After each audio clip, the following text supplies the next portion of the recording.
ഇനി നിങ്ങളുടെ രണ്ടാമത്തെ ചോദ്യത്തിന്റെ മറുപടി ഞാൻ പറയുന്നു. അതായത് എന്റെ അടുത്ത പള്ളി മുജാഹിദുകളെ പള്ളിയാണ്, ഞാൻ അതിൽ കൂടുകയാണോ വേണ്ടത്, എന്താണോ വേണ്ടത് എന്നാണ് അദ്ദേഹത്തിന്റെ ചോദ്യം. മുജാഹിദുകളുടെ പള്ളിയിലെ നിസ്കാരം എന്ന് പറഞ്ഞാല് അതിൽ പൂർവീകർ പഠിപ്പിച്ച ഇസ്ലാമിക ആശയങ്ങളും ആചാരങ്ങളെയും വെട്ടിമുറിച്ചുകൊണ്ട് നടക്കുന്ന കർമ്മങ്ങളാണ്. അത് ഏതെടുത്താലും നമുക്ക് മനസ്സിലാക്കാൻ കഴിയും, വിശദീകരിക്കാൻ സമയമില്ലല്ലോ. അതുകൊണ്ട് ഇനി ചോദിക്കുകയാണെങ്കിൽ ഞാൻ പറയും, ഞങ്ങൾ പറയും ഇൻഷാ അല്ലാഹ്. അതുകൊണ്ട് അത് ബിദ്അത്തുകാർ നേതൃത്വം നൽകുന്ന നിസ്കാരമാണ്, പള്ളിയാണ്, ആരാധനയാണ്. അതിൽ സംബന്ധിച്ചാൽ സുന്നികളായ ആളുകളെ സംബന്ധിച്ചിടത്തോളം അവരുടെ നിസ്കാരം പലപ്പോഴും സഹീഹല്ലാത്ത രൂപത്തിൽ വരും. ഉദാഹരണം, വെള്ളിയാഴ്ച നിർവഹിക്കുന്ന ജുമുഅ തന്നെ നമുക്കെടുക്കാം. ജുമുഅ സഹീഹാവണമെങ്കിൽ ഖുതുബ അറബി ഭാഷയിൽ നിർവഹിക്കണം എന്നത് നിബന്ധനയാണ്, ഷർത്താണ്. കേരളത്തിലെ മുജാഹിദ് പള്ളികളിലൊന്നും അങ്ങനെ നടക്കുന്നില്ല. അതുകൊണ്ട് തന്നെ ആ ജുമുഅ അതൊരിക്കലും ജുമുഅ ആവുകയില്ല. ആ ഖുതുബ സഹീഹല്ലാത്തത് കൊണ്ട് ജുമുഅ ആവുകയില്ല. അതിനാൽ അവരുടെ പിന്നാലെ തുടർന്നാൽ ളുഹുർ മടക്കി നിസ്കരിക്കേണ്ടി വരും. അതുപോലെ തന്നെ മറ്റു നിസ്കാരങ്ങളുടെയും അവസ്ഥ അങ്ങനെയാണ്. അവരുടെ നിസ്കാരം പലപ്പോഴും ഉളൂവിന്റെ അല്ലെങ്കിൽ മറ്റ് നിസ്കാരത്തിന്റെ ഫർളുകൾ മോഷ്ടിക്കുകയും അത് കട്ട് ചെയ്യുകയും ചെയ്തിട്ടുള്ളവരാണ്. അങ്ങനെ പല അസംബന്ധങ്ങളും അവരുടെ ഇബാദത്തുകളിൽ ഉള്ള കാരണത്തിനാൽ അപ്രകാരമുള്ള മൗലവിമാരെ തുടർന്നുകൊണ്ട് നിസ്കരിച്ചാൽ പലപ്പോഴും നിസ്കാരം സഹിയാവുകയില്ല. ഇനി എല്ലാ നിബന്ധനകളും നമ്മൾ ചെയ്യുന്നത് പോലെയുള്ള എല്ലാ നിബന്ധനകളും മേളിച്ചു എന്ന് സങ്കല്പിച്ചാൽ തന്നെ മുബ്തദിഅകളെ തുറന്ന് നിസ്കരിച്ചാൽ നിസ്കാരത്തിന്റെ ജമാഅത്തിന്റെ കൂലി ഒരിക്കലും കിട്ടുകയില്ല. ഈ കാര്യമാണ് ഇമാം ഇബ്നു ഹജർ അൽ-ഹൈതമി തുഹ്ഫത്തുൽ മുഹ്താജിന്റെ രണ്ടാമത്തെ വാല്യത്തിൽ ഇത് വിശദീകരിച്ചിട്ടുണ്ട് എന്ന് ഓർമ്മപ്പെടുത്തുന്നു. വിശദീകരണം വേണമെങ്കിൽ നിങ്ങൾക്ക് ചോദിക്കാവുന്നതാണ്. അസ്സലാമു അലൈക്കും. എന്റെ ചോദ്യങ്ങൾ ഒരുപാട് നീണ്ടുപോകുന്നില്ല. ഞാൻ ഇപ്പോൾ ചോദിച്ച ഒരു ചോദ്യത്തോട് ചെറിയൊരു ചോദ്യം കൂടി ചോദിച്ച് ഞാൻ നിർത്തുകയാണ്. ബാക്കിയുള്ളവർക്ക് അവസരം കൊടുക്കേണ്ടതുണ്ട്. അതായത് ഞാൻ ആദ്യം നബിദിനത്തെ പറ്റി ചോദിച്ച ചോദ്യത്തിന് ഉത്തരം ഇപ്പോൾ സംസാരിച്ച ഉസ്താദും നമുക്ക് പറഞ്ഞു തന്നു.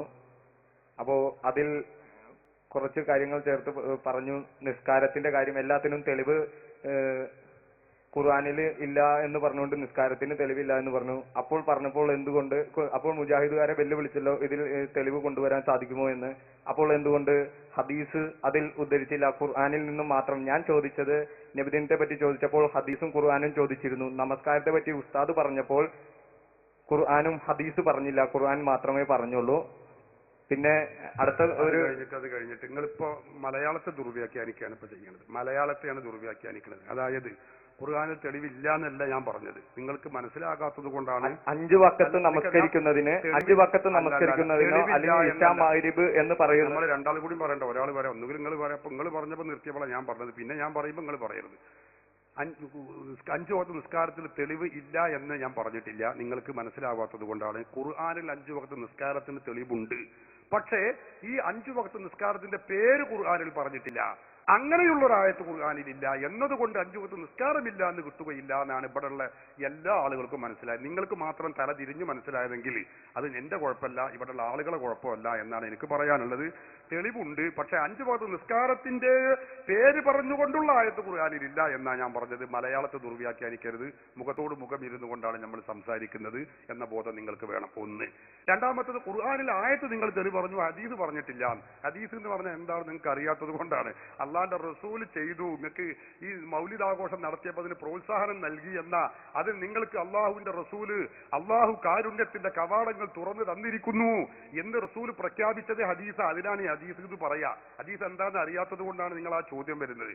റസൂൽ മൗലിദ് ഓതിയ സദസ്സിലേക്ക് കടന്നു വന്നുകൊണ്ടാ പറഞ്ഞത്. നബിദിനത്തിന്റെ അന്ന് തന്നെ ആഘോഷിച്ച ദിവസത്തിൽ കടന്നു വന്നുകൊണ്ടാ പറഞ്ഞത്, ഇന്നല്ലാഹ ഖദ് ഫതഹ ലക അബ്വാബർ റഹ്മ, നിങ്ങൾക്ക് അള്ളാഹു കാരുണ്യത്തിന്റെ കവാടങ്ങൾ തുറന്നു തന്നിരിക്കുന്നു എന്ന് പറഞ്ഞത് നടത്തിയ ആളുകളെ ആശ്ലേഷിക്കുകയാണ്. അവർക്ക് വേണ്ടി അള്ളാഹുവിന്റെ റസൂൽ പ്രാർത്ഥിക്കുകയാണ്. ഇതിനെ ഹദീസ് എന്ന് പറയാ. ഹദീസ് എന്താന്ന് അറിയാത്തത് കൊണ്ടാണ് നിങ്ങൾ ആ പറയുന്നത്. ആയത്ത് മാത്രമേ പറഞ്ഞിട്ടുള്ളൂ, ഹദീസ് പറഞ്ഞിട്ടില്ല എന്ന് പറയുന്നത് നിങ്ങൾ വിട്ടിട്ടാണ്. ആ പറഞ്ഞതും ശരിയല്ല. മലയാളത്തിലാണ് നമ്മൾ ഈ പറയുന്നതൊക്കെ. നേർക്ക് നേരെ ഇരിക്കുമ്പോൾ നിങ്ങൾ മനസ്സിലാക്കാൻ ശ്രമിക്കണം. മനസ്സിലാവാതെ പിന്നെ പറഞ്ഞത് അങ്ങനെയല്ല എന്ന് പറഞ്ഞ് ദുർവ്യാഖ്യാനിക്കാൻ ശ്രമിക്കരുത് എന്നുകൂടി ഓർമ്മപ്പെടുത്തുന്നു. ആദ്യമായി ഞാൻ ക്ഷമ ചോദിക്കുകയാണ്. ഞാൻ ചോദിച്ചു വന്ന ഒരു ചോദ്യത്തിൽ എന്റെ അറിവുകേട് കൊണ്ട് കയറി വന്ന തെറ്റാണ്. നിസ്കാരത്തിന്റെ പേര് പറഞ്ഞില്ല എന്ന് തന്നെയാണ് ഉസ്താദ് ആദ്യം പറഞ്ഞിരുന്നത്. അത് ഞാൻ പറഞ്ഞു വന്നുപോയ ഒരു തെറ്റാണ്, അത് ക്ഷമിക്കണമെന്ന് ആദ്യമായി പറയുന്നു.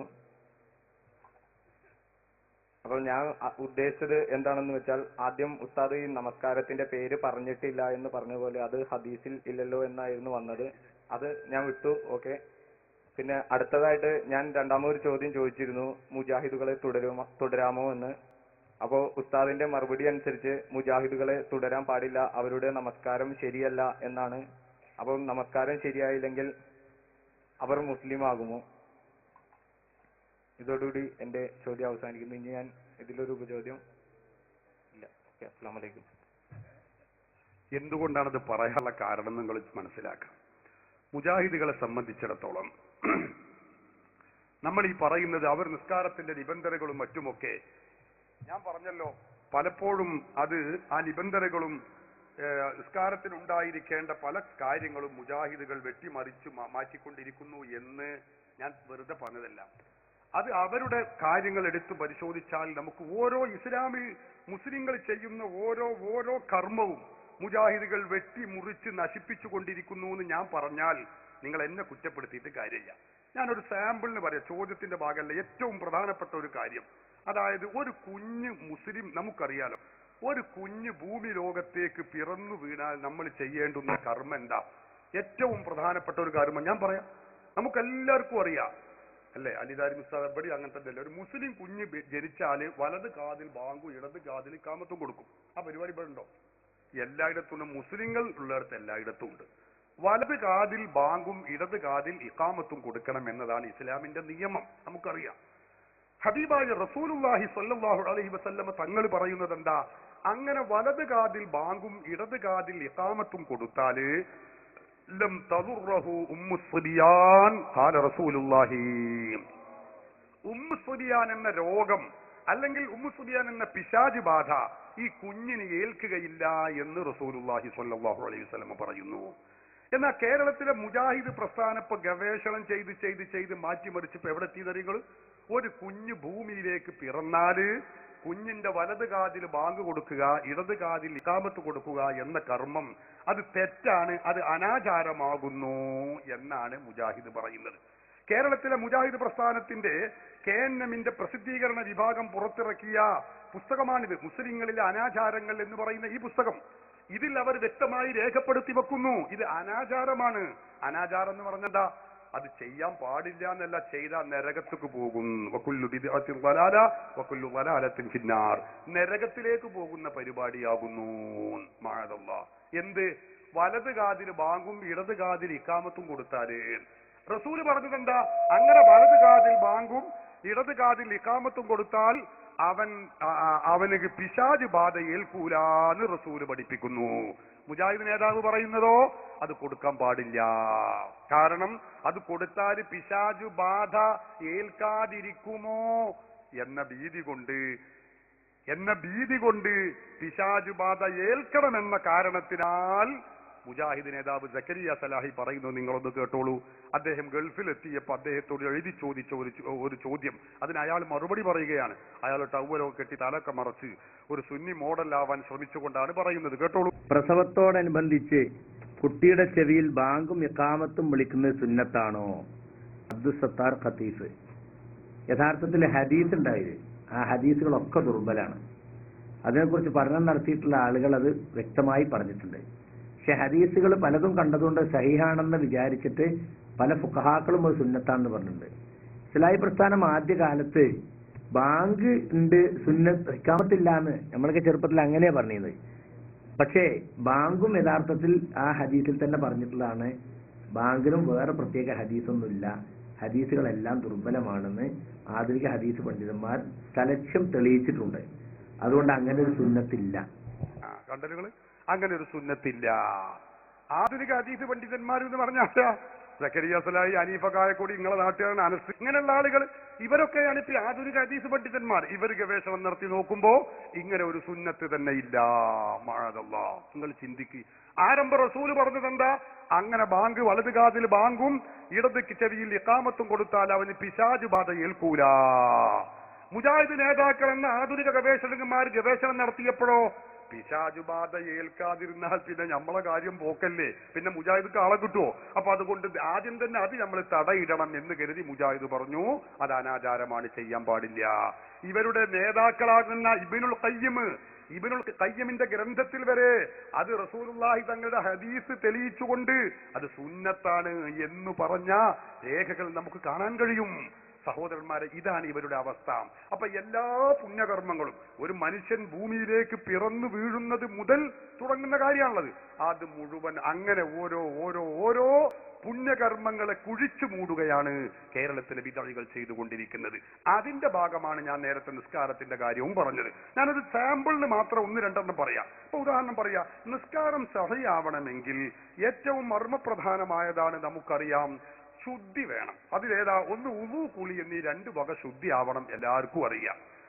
നമുക്കറിയാം, നിർദ്ദേശിക്കപ്പെട്ടതുപോലെ നിബന്ധനകളോടെ ഉളു എടുക്കുമ്പോഴാണ് അശുദ്ധിയിൽ നിന്ന് ചെറിയ അശുദ്ധിയിൽ നിന്ന് ശുദ്ധിയാവുക എന്ന് പറയുക. ചെറിയ അശുദ്ധിയിൽ നിന്ന് ശുദ്ധിയാകൽ ഉളു എടുക്കലുകൊണ്ട്. ഈ അശുദ്ധി, അതായത് ഈ ഉളു മുറിയുക എന്ന സംഗതി എങ്ങനെയാണ് ഉണ്ടാവുക? എല്ലാവർക്കും അറിയാം. ഉളു മുറിയുന്ന കാര്യങ്ങൾ, ഒന്ന് മലമൂത്രദ്വാരങ്ങളിലൂടെ വല്ലതും പുറപ്പെടുക, അതുപോലെ തന്നെ ബുദ്ധിയുടെ വകതിരിവ് നീങ്ങുക, സ്ത്രീ പുരുഷന്മാർ തൊലി തമ്മിൽ ചേരും, ഇങ്ങനെ ഒരുപാട് കാര്യങ്ങൾ എല്ലാവർക്കും അറിയാം. നമ്മൾക്ക് ചെറുപ്പത്തിലെ മദ്രസയിൽ പഠിച്ച കാര്യമാണ്. നമുക്കറിയാം, ഖുറൂജു ശൈഇൻ മിൻ അഹദി സബീലൈനി, മുന്തുവാരത്തിലൂടെയോ പിന്തുവാരത്തിലൂടെയോ വല്ല വസ്തുവും പുറപ്പെടുക, വലൗ റീഹൻ, അത് കീഴ്വായു ആയാലും ശരി ഉളു മുറിയുന്നാണ് പഴയ കാലം മുതലേ നമ്മളൊക്കെ പഠിച്ചിട്ടുള്ളത്. മുജാഹിദിന്റെ നേതാവ് എഴുതിയ നമസ്കാരം എന്ന് പറയുന്ന പുസ്തകമാണിത്. ഇതിന്റെ 16ാമത്തെ പേജാണ്. ഉസു മുറിയുന്ന കാര്യങ്ങൾ. മുജാഹിദിന് അങ്ങനെയല്ലേ, ഉസു കുസു എന്നൊക്കെ അല്ലേ ഉണ്ടാവുള്ളൂ. അതിൽ പറയുന്നത് എന്താ കേട്ടോളൂ, ഞാൻ വായിക്കാം. താഴെ പറയുന്ന കാരണങ്ങളാൽ ഉസു ദുർബലപ്പെടുന്നതാണ്. അതായത് ഉസു ദുർബലപ്പെടും. 1, മലമൂത്രദ്വാരങ്ങളിലൂടെ വല്ലതും പുറപ്പെടുക. എന്നിട്ട് ഇൻ ബ്രാക്കറ്റിൽ എഴുതുകയാണ് എന്താ? കീഴ്വായു ആയാൽ, കീഴ്വായു പോയാൽ അങ്ങനെ പെട്ടെന്നൊന്നും ഉളു മുറിയില്ല. കീഴ്വായു ആയാൽ വാസനയോ ശബ്ദമോ ഉണ്ടായെങ്കിലേ ഉളു മുറിയുകയുള്ളൂ. സുബ്ഹാനല്ലാഹ്. മലയാളത്തിലാണ്, ആർക്കും വന്ന് നോക്കട്ടോ, മലയാളാണിത്. കീഴ്വായു പോകുമ്പോ പതുക്കെ ആരും അറിയാതാണ് പോയത് കൊണ്ട് ഉളു മുറിയില്ല. പിന്നെ എന്ത് വേണം? തല ചുലച്ചു വരുന്ന സുനാമി പോലെ പ്രകമ്പനം കൊള്ളിച്ചു ഉച്ചത്തിൽ വരണം. എന്നാ പിന്നെ ഓന്റെ ഉളു ഒന്ന് മുറിഞ്ഞു കിട്ടിയത് തന്നെ, ഫലില്ലാഹിൽ ഹംദ്. അല്ലെങ്കിൽ പിന്നെ കതീന പൊട്ടിക്കുമ്പോഴാവുന്ന മണം ഉണ്ടാവുള്ള ആ ദുർഗന്ധം, അതുപോലെ മണപ്പിച്ചിട്ട് എരപ്പാക്കണം, എന്നാലും ഓന്റെ ഉളു മുറിയും. അല്ലാതെ ഓന്റെ ഉളു മുറിയില്ല എന്ന് പച്ച മലയാളത്തിലല്ലേ എഴുതി വെച്ചത്. ഈ ജാതി ഇമാമിനെ തുറന്ന് നിസ്കരിച്ചാൽ നിൽക്കാറും ശരിയാകും, നിങ്ങൾ പറയും. ഇനി അവന്റെ നിൽക്കാറും ശരിയാകൂല എന്ന് പറയണമെങ്കിൽ അത് സമസ്തനോട് ഫത്വ ബോർഡിനോട് ചോദിക്കണോ? ഇതിപ്പോ ചെറിയ ശുദ്ധിയുടെ കാര്യം പറയാൻ മടിയുണ്ട്, പറയല്ലാതെ എന്താ ചെയ്യാ? മുജാഹിദ് എഴുതിയതല്ലേ. ഇത് നോക്ക്, വലിയ അശുദ്ധിയുടെ കാര്യം മുജാഹിദ് നേതാവ് പോലെ വലിയ ഹദീസ് പണ്ഡിതൻ എഴുതിയതാ. ഇതിലെന്താ പറയുന്നത്? നിങ്ങൾ കേട്ടോളൂ. മുജാഹിദുകൾ രേഖപ്പെടുത്തുകയാണ്. എന്താണ് അതിൽ പറയുന്നത് എന്ന് ചോദിച്ചാൽ അവർ പറയുന്നു, വലിയ അശുദ്ധി ഉണ്ടാകൽ എങ്ങനെയാണ്? നമുക്കെല്ലാവർക്കും അറിയാം. മനിജ് പുറപ്പെടുക, അതുപോലെ തന്നെ ഭാര്യ ഭർത്താക്കന്മാർ തമ്മിൽ ബന്ധപ്പെടുക, സ്ത്രീകൾക്ക് ആർത്തവരക്തം മുറിയുക, പ്രസവിക്കുക പോലത്തെ കാര്യങ്ങൾ ഉണ്ടായാൽ പിന്നെ കുളി നിർബന്ധമാകും. വലിയ ശുദ്ധി ഉണ്ടായി, കുളി നിർബന്ധമാകും, എല്ലാവർക്കും അറിയാം. എന്നാ നിങ്ങൾക്കറിയോ, മുജാഹിദിന്റെ ഈ നേതാവ് ഇതിൽ എഴുതുന്നത് എന്താണ്? ഈ പറഞ്ഞ വലിയ ഹദീസ് പണ്ഡിതൻ എന്ന പേരിൽ അറിയപ്പെടുന്ന ഇയാൾ കണ്ടോ, ജിഹാദ് എന്ന് പറയുന്ന ഈ പുസ്തകത്തിൽ എഴുതുന്നത് എന്താണ്? കേട്ടോളൂ. പുരുഷന് വികാരം മൂർച്ഛിക്കുമ്പോൾ ലൈംഗികാവയവങ്ങൾ സ്പർശിക്കാത്ത നിലക്ക്, വികാരം എന്ന് പറഞ്ഞാൽ ശഹ്വത്ത്, അപ്പോഴാണത് പുറപ്പെടുക. ഈ വികാരം മൂർച്ഛിക്കുന്ന സന്ദർഭത്തിൽ ലൈംഗിക അവയവങ്ങൾ സ്പർശിക്കാത്ത നിലക്ക് അല്പം ബീജം പുറത്തു വന്നാൽ കുളിക്കേണ്ടതില്ല. ബീജം എന്ന് പറഞ്ഞാൽ മനിജ്. അല്പം മനിജൊന്നും പുറത്തു വന്നാൽ കുളിക്കേണ്ടതില്ല. ഒരു സൊസൈറ്റിക്ക് കൊടുക്കാൻ മാത്രം ഉണ്ടായി കുളിച്ചാൽ മതി എന്ന് പറഞ്ഞാൽ വേറെ മതം ഏതാ? എനിക്ക് മനസ്സിലാണ്. ഞാൻ മലയാളത്തിലല്ലേ എഴുതി വെച്ച്, നിങ്ങൾ നോക്ക്. അല്പം ബീജൊന്നും പുറത്ത്, അപ്പൊ ഇത് എത്ര വിരലെന്നാവോ? എനിക്ക് അതും മനസ്സിലാണ്. ഞാൻ സുബ്ഹാനല്ലാഹ്, എന്താണ് മലയാളത്തിൽ എഴുതി വെച്ചതാ. എന്നിട്ട് പറയുന്നത് നോക്ക് നിങ്ങൾ. കഴുകിയ ശേഷം ഉളു എടുത്താൽ കുടഞ്ഞു പോയാൽ മതി എന്ന് പറഞ്ഞാല് ഇവരെ പിന്നാലെ തുറന്നാൽ നിൽക്കാതെ ശരിയാവും. നിങ്ങൾ പറയും. ഇതൊക്കെ ഇനി സമസ്തനോട് ചോദിക്കണോ? ഫത്വ ബോർഡിനോട് ചോദിക്കണോ? ഇതാ ഞങ്ങൾ പറയുന്നത്. ഇത് ഒന്നിട്ട് സാമ്പിൾ പറഞ്ഞതാണ്. ഏത് വിഷയത്തിന്റെ അവസ്ഥ ഇങ്ങനെയാണ്. അപ്പോ അവരെ തുറന്നാൽ, ഇബാദത്തുകളിൽ അവരെ തുടർന്നാൽ അവരുടെ കാര്യം കഷ്ടാണ്. ഇതിപ്പോ ഉളുവിന്റെ കാര്യം, നിസ്കാരത്തിന്റെ കാര്യം. ഇനി നോമ്പിന്റെ കാര്യമാണെങ്കിലോ, സുബ്ഹാനല്ലാഹ്, എന്റെ കയ്യിലിതാ നോമ്പിന്റെ അവരുടെ മുജാഹിദ് നേതാക്കൾ എഴുതിയ പുസ്തകമുണ്ട്. അതിൽ പറയുന്നത് എന്താ? സക്കരിയ സലാഹി എഴുതിയ നോമ്പിന്റെ വിധിവിലക്കുകൾ എന്ന പുസ്തകം. അതിൽ പറയുന്നത് എന്താ? അത്താഴത്തിന് ബാങ്ക് കൊടുക്കുന്ന നേരത്ത് അത്താഴം കഴിക്കാം. മാത്രമല്ല ബാങ്ക് കൊടുക്കുമ്പോ അത്താഴം കഴിക്കാനും മാത്രമല്ല സഹോദരന്മാരെ, ഇഖാമത്ത് കൊടുക്കുമ്പോഴും ഭക്ഷണം കഴിക്കാം, ഇഖാമത്ത് കൊടുത്ത ശേഷവും ഭക്ഷണം കഴിക്കാം, വെള്ളം കുടിക്കാം. വല്ലാത്തൊരു മതം തന്നെ. ഹിന്ദുക്കളുടെ നോയമ്പിനെയും കവച്ചു വെച്ചു പോയത് ഏത്? ബാങ്ക് കൊടുക്കുന്ന നേരത്ത് ഭക്ഷണം കഴിക്കാൻ, അത് ഭക്ഷണം കഴിക്കാൻ അവർ പറയുന്നു. മുജാഹിദിന്റെ പഴയ 10 വർഷം മുമ്പ് സക്കരിയ സലാഹിയുടെ ഗുരുനാഥനായ അബ്ദുസലാം സുല്ലമിയോട് ഒരു ചോദ്യം. അപ്പൊ അയാൾ പറഞ്ഞ മറുപടി എന്താ കണ്ടോ? അത്താഴം കഴിച്ചുകൊണ്ടിരിക്കുമ്പോ സുബഹി ബാങ്ക് കൊടുക്കുമ്പോ എന്താ ചെയ്യേണ്ടത് എന്നതിന് മറുപടി അയാൾ പറയാണ്, അത് ഈ ഖുറാഫികൾ പറയുന്നത് പോലെ ചാടി എഴുന്നേൽക്കുകയോ ഓടുകയോ ചെയ്യേണ്ട ആവശ്യമൊന്നുമില്ല, വായിലുള്ളത് തുപ്പിക്കളയുകയോ ചെയ്യേണ്ട കാര്യമില്ല, പിന്നെ എന്ത് ചെയ്താൽ മതി? അദ്ദേഹം പറയുന്നു, ഒരാൾ പാത്രം കയ്യിൽ പിടിച്ചുകൊണ്ടിരിക്കുന്ന സന്ദർഭത്തിൽ ബാങ്ക് വിളിക്കപ്പെട്ടാൽ തന്റെ ആവശ്യം നിറവേറ്റുന്നത് വരെ അത് അവൻ താഴെ വെക്കേണ്ടതില്ല. അതായത് ബാങ്ക് മുക്രി അങ്ങനെ കൊടുത്തോട്ടെ. നമ്മളൊക്കെ എങ്ങനെ ഒരു ദിവസം അത്താഴത്തിൽ അല്പം വൈകിയാൽ വേഗം മുഖം കഴുകി വായ കഴുകി പെട്ടെന്ന് ഭക്ഷണം കഴിക്കും, ബാങ്ക് കൊടുക്കുന്ന മുമ്പ് തീർക്കുക എന്നാ ഇവർ പറയുന്നത്. അങ്ങനെ ബേജാറാകേണ്ടതൊന്നുമില്ല, നിങ്ങൾ അങ്ങനെ അത്താഴം കഴിച്ച് തുടങ്ങിക്കോളി. ബാങ്ക് മുക്രി അങ്ങനെ കൊടുത്താ ബാങ്ക് കൊടുക്കൂലേ? അതിന് മുക്രിക്ക് നമ്മൾ ശമ്പളം കൊടുക്കുന്നില്ലേ എന്നാണ് ബലന്യായം. മുക്രിക്ക് നമ്മൾ ശമ്പളം കൊടുക്കുന്നുണ്ട്, അയാൾ ബാങ്ക് അങ്ങനെ കൊടുക്കട്ടെ. എന്നിട്ടോ നമുക്ക് ഇഷ്ടം പോലെ കഴിക്കാം, ആവശ്യം നിറവേറ്റുന്നത് വരെ അവർക്ക് കഴിക്കാം. പിന്നെന്താ വേണ്ടത്? പക്ഷെ ആ പാത്രം താഴെ വെക്കാൻ പാടില്ല എന്നുള്ളൂ. കഴിക്കുന്ന പാത്രം കയ്യിൽ പിടിച്ചുകൊണ്ട് എത്രയും കഴിക്കാം, ഒരു കുഴപ്പമില്ല. പക്ഷെ പാത്രം താഴെ വെക്കാൻ പാടില്ല. അന്ന് പറഞ്ഞത് ഇതാ. 10 വർഷം മുമ്പ് മുജാഹിദിന്റെ അബ്ദുസലാം സുല്ലമി നൽകിയ ഫത്വയാണിത്.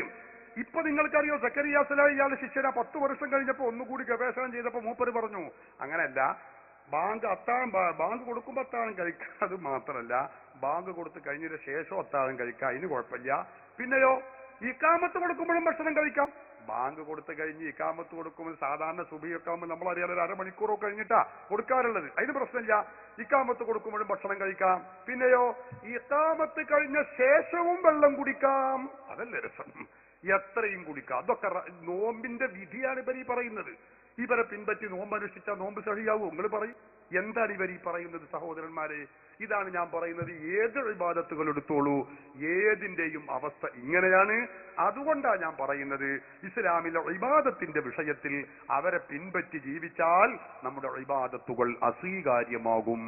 അതുകൊണ്ടാണ് ഹബീബ് മുഹമ്മദ് റസൂലുള്ളാഹി സ്വല്ലല്ലാഹു അലൈഹി വസല്ലം തങ്ങൾ പഠിപ്പിച്ചില്ലേ, ലാ യഖ്ബലുല്ലാഹു മിനൽ മുബ്തദിഇ, പുത്തൻ പ്രസ്ഥാനക്കാരൻ അവരിൽ നിന്ന് അല്ലാഹു സ്വീകരിക്കുകയില്ല. എന്ത്? സ്വലാത്തൻ വലാ സകാത്തൻ വലാ സിയാമൻ വലാ നുസുക്കൻ വലാ സർഫൻ വലാ അദ്ലാ. പുത്തൻ പ്രസ്ഥാനക്കാരൻ അവൻ ചെയ്യുന്ന നിസ്കാരം അല്ലാഹു സ്വീകരിക്കൂല, നോമ്പ് സ്വീകരിക്കൂല, സകാത്ത് സ്വീകരിക്കൂല, ഹജ്ജ് സ്വീകരിക്കൂല, ഉംറ സ്വീകരിക്കൂല, വലാ സർഫൻ വലാ അദ്ലാ, സുന്നത്തോ ഫർദോ ആയ ഒരു പുണ്യകർമ്മവും അല്ലാഹു അവരിൽ നിന്ന് സ്വീകരിക്കുകയില്ല. ഹബീബ് മുഹമ്മദ് റസൂലുള്ളാഹി സ്വല്ലല്ലാഹു അലൈഹി വസല്ലം പഠിപ്പിക്കുന്നു. റസൂൽ പറഞ്ഞതെന്താ? ഒരു നിസ്കരിക്കൂലെന്നല്ല, നോമ്പ് അനുഷ്ഠിക്കൂലെന്നല്ല, അതൊക്കെ അവർ ചെയ്യും, പക്ഷെ അള്ളാഹ്ക്ക് ആവശ്യമില്ല. അതുകൊണ്ട് നമ്മൾ അത്തരം പ്രസ്ഥാനത്തിൽ പെട്ടുപോകുന്നത് സൂക്ഷിക്കണം. അള്ളാഹു നമ്മളെയും നമ്മുടെ നാട്ടുകാരെയും വേണ്ടപ്പെട്ടവരെയും കാത്തുരക്ഷിക്കുമാറാവട്ടെ. അസ്സലാമു അലൈക്കും. എന്റെ പേര് അബ്ദുൽ അസീസ്. ഉസ്താദ് ഇവിടെ പറയുകയുണ്ടായി, സലഫി ആദർശമുള്ളവരുടെയും അതല്ലെങ്കിൽ മുജാഹിദുകളുടെ പുറകിൽ നിന്ന് നമസ്കരിച്ചാൽ ആ നമസ്കാരം സഹിയാവൂല്ല. എന്നാൽ ഞാനൊരു ചോദ്യം ചോദിക്കുകയാണ്. ഈ കാണാവുന്ന കേരളത്തിൽ നിന്ന് ഭൂരിഭാഗം ആൾക്കാർ യൗവനമെല്ലാം താണ്ടി 40-45 വയസ്സ് വരെ കാത്തിരുന്ന് മഹത്തായ ഹജ്ജ് കർമ്മം നിർവഹിക്കാനായി ഇവിടെ നിന്നും വളരെ ത്യാഗങ്ങൾ കഷ്ടപ്പെട്ട് പൈസ സ്വരൂപിച്ച് ഹജ്ജ് കർമ്മം നിർവഹിക്കുന്നത് സലഫി ആദർശക്കാരുടെ പിന്നിൽ നിന്നല്ലേ? 1. 2, അവിടെ കുനൂത്തില്ല, സൂറത്തിന് ബിസ്മിയില്ല, നമസ്കാരത്തിന് ശേഷം പുറകിൽ തിരിഞ്ഞിരുന്നിട്ട് ദിക്റ് ചൊല്ലിക്കൊടുക്കും, കൊച്ചുകുട്ടികൾക്ക് ദിക്റ് ചൊല്ലിക്കൊടുക്കുന്ന ആ സ്വഭാവമില്ല. മറ്റൊന്ന് ദുആ ഇല്ല. ഏതെങ്കിലും ഹാജിമാർ പോയിട്ട് ഇത് ചെയ്തിട്ടുണ്ടെന്ന് പറയുകയാണെങ്കിൽ അതിന് തക്കതായ മറുപടി ഞങ്ങൾ തരുന്നതായിരിക്കും. അസ്സലാമു അലൈക്കും. നിങ്ങളെ ചോദ്യത്തിൽ ഉള്ള ഒരാശയം ഞാൻ തിരുത്തുകയാണ്. ഒന്ന്, അതായത് സലഫി ആശയക്കാരോ മുജാഹിദ് ആശയക്കാരോടോ തുടർന്നാൽ എന്നാണ് നിങ്ങൾ പറഞ്ഞത്. അത് ഞാൻ തിരുത്തുകയാണ്. സലഫി ആശയം എന്ന് പറഞ്ഞാൽ അത് യഥാർത്ഥത്തിൽ അത് നിങ്ങൾ ആ പറഞ്ഞതിനോട് കൂറു പുലർത്തണമെങ്കിൽ സലഫു സ്വാലിഹുകളുടെ ആശയം എന്നാണ്. സലഫു സ്വാലിഹുകൾ എന്ന് പറഞ്ഞാൽ സ്വഹാബികൾ, താബിഉകൾ, തബഉ താബികൾ, പൂർവികർ എന്നാണ്. അവരുടെ ആശയം എന്നാണ് നിങ്ങൾ ഉദ്ദേശിച്ചതെങ്കിൽ അത് മുജാഹിദ് ആശയം അല്ലേ അല്ല. ആ ആശയം അഹ്ലുസുന്നത്തി വൽ ജമാഅത്തിന്റെ ആശയമാണ്, സുന്നികളുടെ ആശയമാണ്. അവരാണ് പൂർവികരെ പിൻപറ്റി ജീവിക്കുന്നവർ, പൂർവികർ പഠിപ്പിച്ച ആശയവും പാരമ്പര്യവും പിന്തുടരുന്നവർ. അവരൊക്കെ മക്ബറകളിൽ പോയി പ്രാർത്ഥിച്ചവരാണ്, അവരൊക്കെ മഹാത്മാക്കളെ തവസ്സുലാക്കിയവരാണ്, അവരൊക്കെ ഇസ്തിഗാസ ചെയ്തവരാണ്, അവരൊക്കെ ജാറത്തിങ്കൽ പോയവരാണ്. നൂറുകണക്കിന് തെളിവുകൾ ഇവിടെ ഉണ്ട്. ചോദ്യം വരുമ്പോൾ ഞാൻ മറുപടി പറയും. അപ്പൊ അതുകൊണ്ട് സലഫുകൾ എന്നവരെ കുറിച്ച്, മുജാഹിദുകളെ കുറിച്ച് പറയാൻ പാടില്ല. ഇനി മുജാഹിദുകളുടെ ആശയം എന്നാണോ നിങ്ങൾ ഉദ്ദേശിച്ചത് എങ്കിൽ ഹറമുകളിലുള്ള ആ ഇമാമുകളൊക്കെ മുജാഹിദ് ആശയമുള്ളവരാണ് എന്ന് പറയാനും അത് അംഗീകരിക്കാനും ഞങ്ങൾ തയ്യാറല്ല. എന്തുകൊണ്ടെന്ന് ചോദിച്ചാൽ അവിടെയുള്ള ഇമാമുകളൊക്കെ ഹംബലി മദ്ഹബിന്റെ ആളുകളാണ്. അഹമ്മദ് ബിൻ ഹംബലിന്റെ മദ്ഹബ് സ്വീകരിക്കുന്ന ഹംബലികളായിട്ടുള്ള ആളുകളാണ്. കേരളത്തിലെ മുജാഹിദുകളോ മദ്ഹബ് സ്വീകരിക്കുന്നതിന് കുഫിരിയത്താണ് എന്ന് വരെ എഴുതി വെച്ച ലേഖനം എന്റെ കൈവശമുണ്ട്. അതുകൊണ്ട് അവിടെയുള്ള ഇമാമുകളും അവിടെയുള്ള ഗൾഫിലുള്ള പണ്ഡിതന്മാരും ഒക്കെ എല്ലാവരും മുജാഹിദ്, കേരളത്തിലെ മുജാഹിദുകൾ ആശയക്കാരാണ് എന്ന് നിങ്ങൾ ധരിച്ചത് തെറ്റാണ്, പിശകാണ് എന്ന് ഒന്നാമത് ഓർമ്മപ്പെടുത്തുന്നു. രണ്ടാമത്തെ കാര്യം, അവർ ബിസ്മി ഓതാറില്ല എന്നാ പറഞ്ഞത്. അപ്പൊ മുജാഹിദുകൾ ആശയമാണ് ബിസ്മി ഓതാതിരിക്കുക എന്ന രൂപത്തിലാണ് അദ്ദേഹം പറഞ്ഞിട്ടുള്ളത്. അതും ശരിയല്ല. എന്തുകൊണ്ട്? മുജാഹിദുകൾ ഒരുപക്ഷെ ബിസ്മി ഓതുന്നുണ്ടായിരിക്കുകയില്ല, പക്ഷെ അവർ ഇമാമുകൾ പലപ്പോഴും നമുക്കറിയാം, നമുക്ക് തന്നെ കേൾക്കാവുന്ന രൂപത്തിൽ മൈക്കയിലൂടെ പതുക്കെ ബിസ്മി ഓതുന്ന പല ഇമാമുകളെയും എനിക്കറിയാം. കഴിഞ്ഞ പ്രാവശ്യവും ഞാൻ പോയപ്പോൾ ഞാൻ കണ്ടതാണ്, കേട്ടതാണ്. അത് ഞാനെന്നല്ല, അത് എൻ്റെ ഒരു പ്രത്യേകതയല്ല, പോയ എല്ലാവർക്കും അറിയാം. ചില ആളുകളുടെ ബിസ്മി നമ്മൾ കേൾക്കാറില്ല എന്നത് ഒരു യാഥാർത്ഥ്യമാണ്. അങ്ങനെ ഒരു ഇമാമ് നിസ്കരിച്ചാൽ അവരെ കുറിച്ച് എന്തു വേണം? അത് പണ്ഡിതന്മാര് കിതാബുകളിൽ രേഖപ്പെടുത്തി വെച്ചിട്ടുണ്ട്. അവര് എല്ലാ മദ്ഹബിന്റെയും വ്യത്യസ്ത മദ്ഹബുകളുടെയും വീക്ഷണങ്ങളുടെയും അടിസ്ഥാനത്തിൽ ചെയ്യുന്ന, അവർക്ക് ഇമാമായി നിൽക്കുന്ന ആള് എല്ലാവരെയും പരിഗണിക്കണമല്ലോ എന്ന ഹുസ്നുൽ നല്ല സൽഭാവന അവരെ കുറിച്ച് വിചാരിക്കുകയും അങ്ങനെ അത് തുടരുകയും ചെയ്യാം എന്നാണ് നിയമമെന്നാണ് പണ്ഡിതന്മാർ ഗ്രന്ഥങ്ങളിൽ പറഞ്ഞിട്ടുള്ളത്. അല്ല ഇനി ഒരാൾ നിങ്ങൾ പറഞ്ഞ കേരളത്തിലെ ഒരു മുജാഹിദ്, നമ്മൾ അങ്ങനെ തന്നെ പറയാം, കേരളത്തിലെ ഒരു മുജാഹിദ് സക്കരിയ സലാഹിയെ പോലത്തെ ഒരു വഹാബി മൗലവി ഹറമിലെ ഇമാമായി സങ്കല്പിക്കുക, അത് ഉണ്ടാവില്ല. ഖിയാമത്ത് മൂപ്പരാ ശബ്ദം കേട്ടാൽ തന്നെ ഹറമിൽ വന്നോലൊക്കെ തിരിച്ചു പോകും, അതല്ല വിഷയം. പക്ഷെ ഞാൻ പറയുന്നത് അങ്ങനെയല്ല. അയാൾ ഇമാമായി സങ്കല്പിക്കുക, എന്നാൽ അയാളെ തുടരാൻ ഞങ്ങളോട്ട് കിട്ടൂല എന്ന കാര്യവും അറിയിക്കുകയാണ്. പിന്നെ കുനൂത്തിന്റെ വിഷയം നിങ്ങൾ പറഞ്ഞു. കുനൂത്ത് ചില നമുക്കറിയാവുന്ന പോലെ ഹനഫി മദ്ഹബ് പോലത്തെ അതുപോലെ ഹംബലി മദ്ഹബിൽ ചില പണ്ഡിതന്മാര് കുനൂത്ത് നമ്മൾ സുബ്ഹിക്ക് എഴുത്തിദാലിൽ നമ്മൾ ചൊല്ലുന്ന സമയത്ത് സുന്നത്തില്ല എന്ന് പറയുന്ന വീക്ഷണ വ്യത്യാസങ്ങൾ ഉണ്ട്. ഹംബലി മദ്ഹബിലും അതുപോലെ ഹനഫി മദ്ഹബിലൊക്കെ കുനൂത്ത് എല്ലാവരും പുണ്യകർമ്മമാണ് എന്ന് പറഞ്ഞിട്ടുണ്ട്. അതിന്റെ സമയത്തിൽ ചില ഇഖ്തിലാഫ് വ്യത്യാസങ്ങൾ അവർ പറഞ്ഞിട്ടുണ്ട്. അതൊക്കെ മദ്ഹബിന്റെ ഇമാമുകൾ പിൻപറ്റി ജീവിക്കുന്ന ആളുകൾ എന്ന നിലക്ക് നമുക്ക് അവരെ സ്വീകരിക്കാവുന്നതാണ്. വഹാബിയാണ് എന്ന് നമ്മൾ ഉറപ്പുള്ളവരാണെങ്കിൽ അവരുടെ തുടരുന്നതിന്റെ വിധി നേരത്തെ പറഞ്ഞു തന്നെയാണ്, അതിൽ സംശയമൊന്നുമില്ല. പക്ഷേ ഇമാമുകളായ ഹറമിലെ ഇമാമുകളൊക്കെ ഈ വീക്ഷണക്കാരാണ് എന്ന് നിങ്ങൾ വരുത്തി തീർക്കാൻ ശ്രമിക്കുന്നത് ശരിയല്ല എന്നാണ് അതിനെക്കുറിച്ച് പറയാനുള്ളത്. അസ്സലാമു അലൈക്കും. ബഹുമാനപ്പെട്ട പണ്ഡിതനോട് ചോദിച്ചതിന്റെ ആൻസർ അല്ല കിട്ടിയത്. ഇവിടെ നിന്നും പോകുന്ന സുന്നികളായ നിങ്ങൾ ഇവിടെ നിന്നും പോയിട്ട് ഈ പറയുന്ന കാര്യങ്ങളൊന്നും നിങ്ങളുടെ ജീവിതകാലം മൊത്തം ഇവിടെ നിങ്ങളുടെ ആ 40 വർഷം അല്ലെങ്കിൽ 45 വർഷ ജീവിതകാലത്ത് നിങ്ങൾ നമസ്കരിച്ചു കൊണ്ടിരിക്കുന്ന ആ നമസ്കാരമാണോ നിങ്ങൾ അവിടെ നിർവഹിക്കുന്നത്? നിങ്ങൾ ബിസ്മി കേൾക്കുന്നില്ല എന്നുള്ളത് സത്യം നിങ്ങൾ പറഞ്ഞു. ശരി, അവിടെയുള്ള പണ്ഡിതന്മാര് നബി സല്ലല്ലാഹു അലൈഹി വസല്ലമയുടെ ചര്യ പിൻപറ്റി അവർ, അതായത് നബി സല്ലല്ലാഹു അലൈഹി വസല്ലമ എങ്ങനെയാണ് ബിസ്മി ചൊല്ലിയത് ആ രീതിയിലാണ് അവിടെ ബിസ്മി ചെല്ലുന്നത്. നിങ്ങൾക്ക് ഒരിക്കലും കേൾക്കാൻ പറ്റൂല. 2, കുനൂത്തിന്റെ വിഷയത്തിൽ എല്ലാ നമസ്കാരത്തിലും കുനൂത്ത് നിങ്ങൾ ഇവിടെ ഓതുന്നുണ്ട്. അതായത് സുബൈയുടെ എല്ലാ വക്കത്തും നമസ്കാരത്തിന് നിങ്ങൾക്ക് കുനൂത്തുണ്ട്.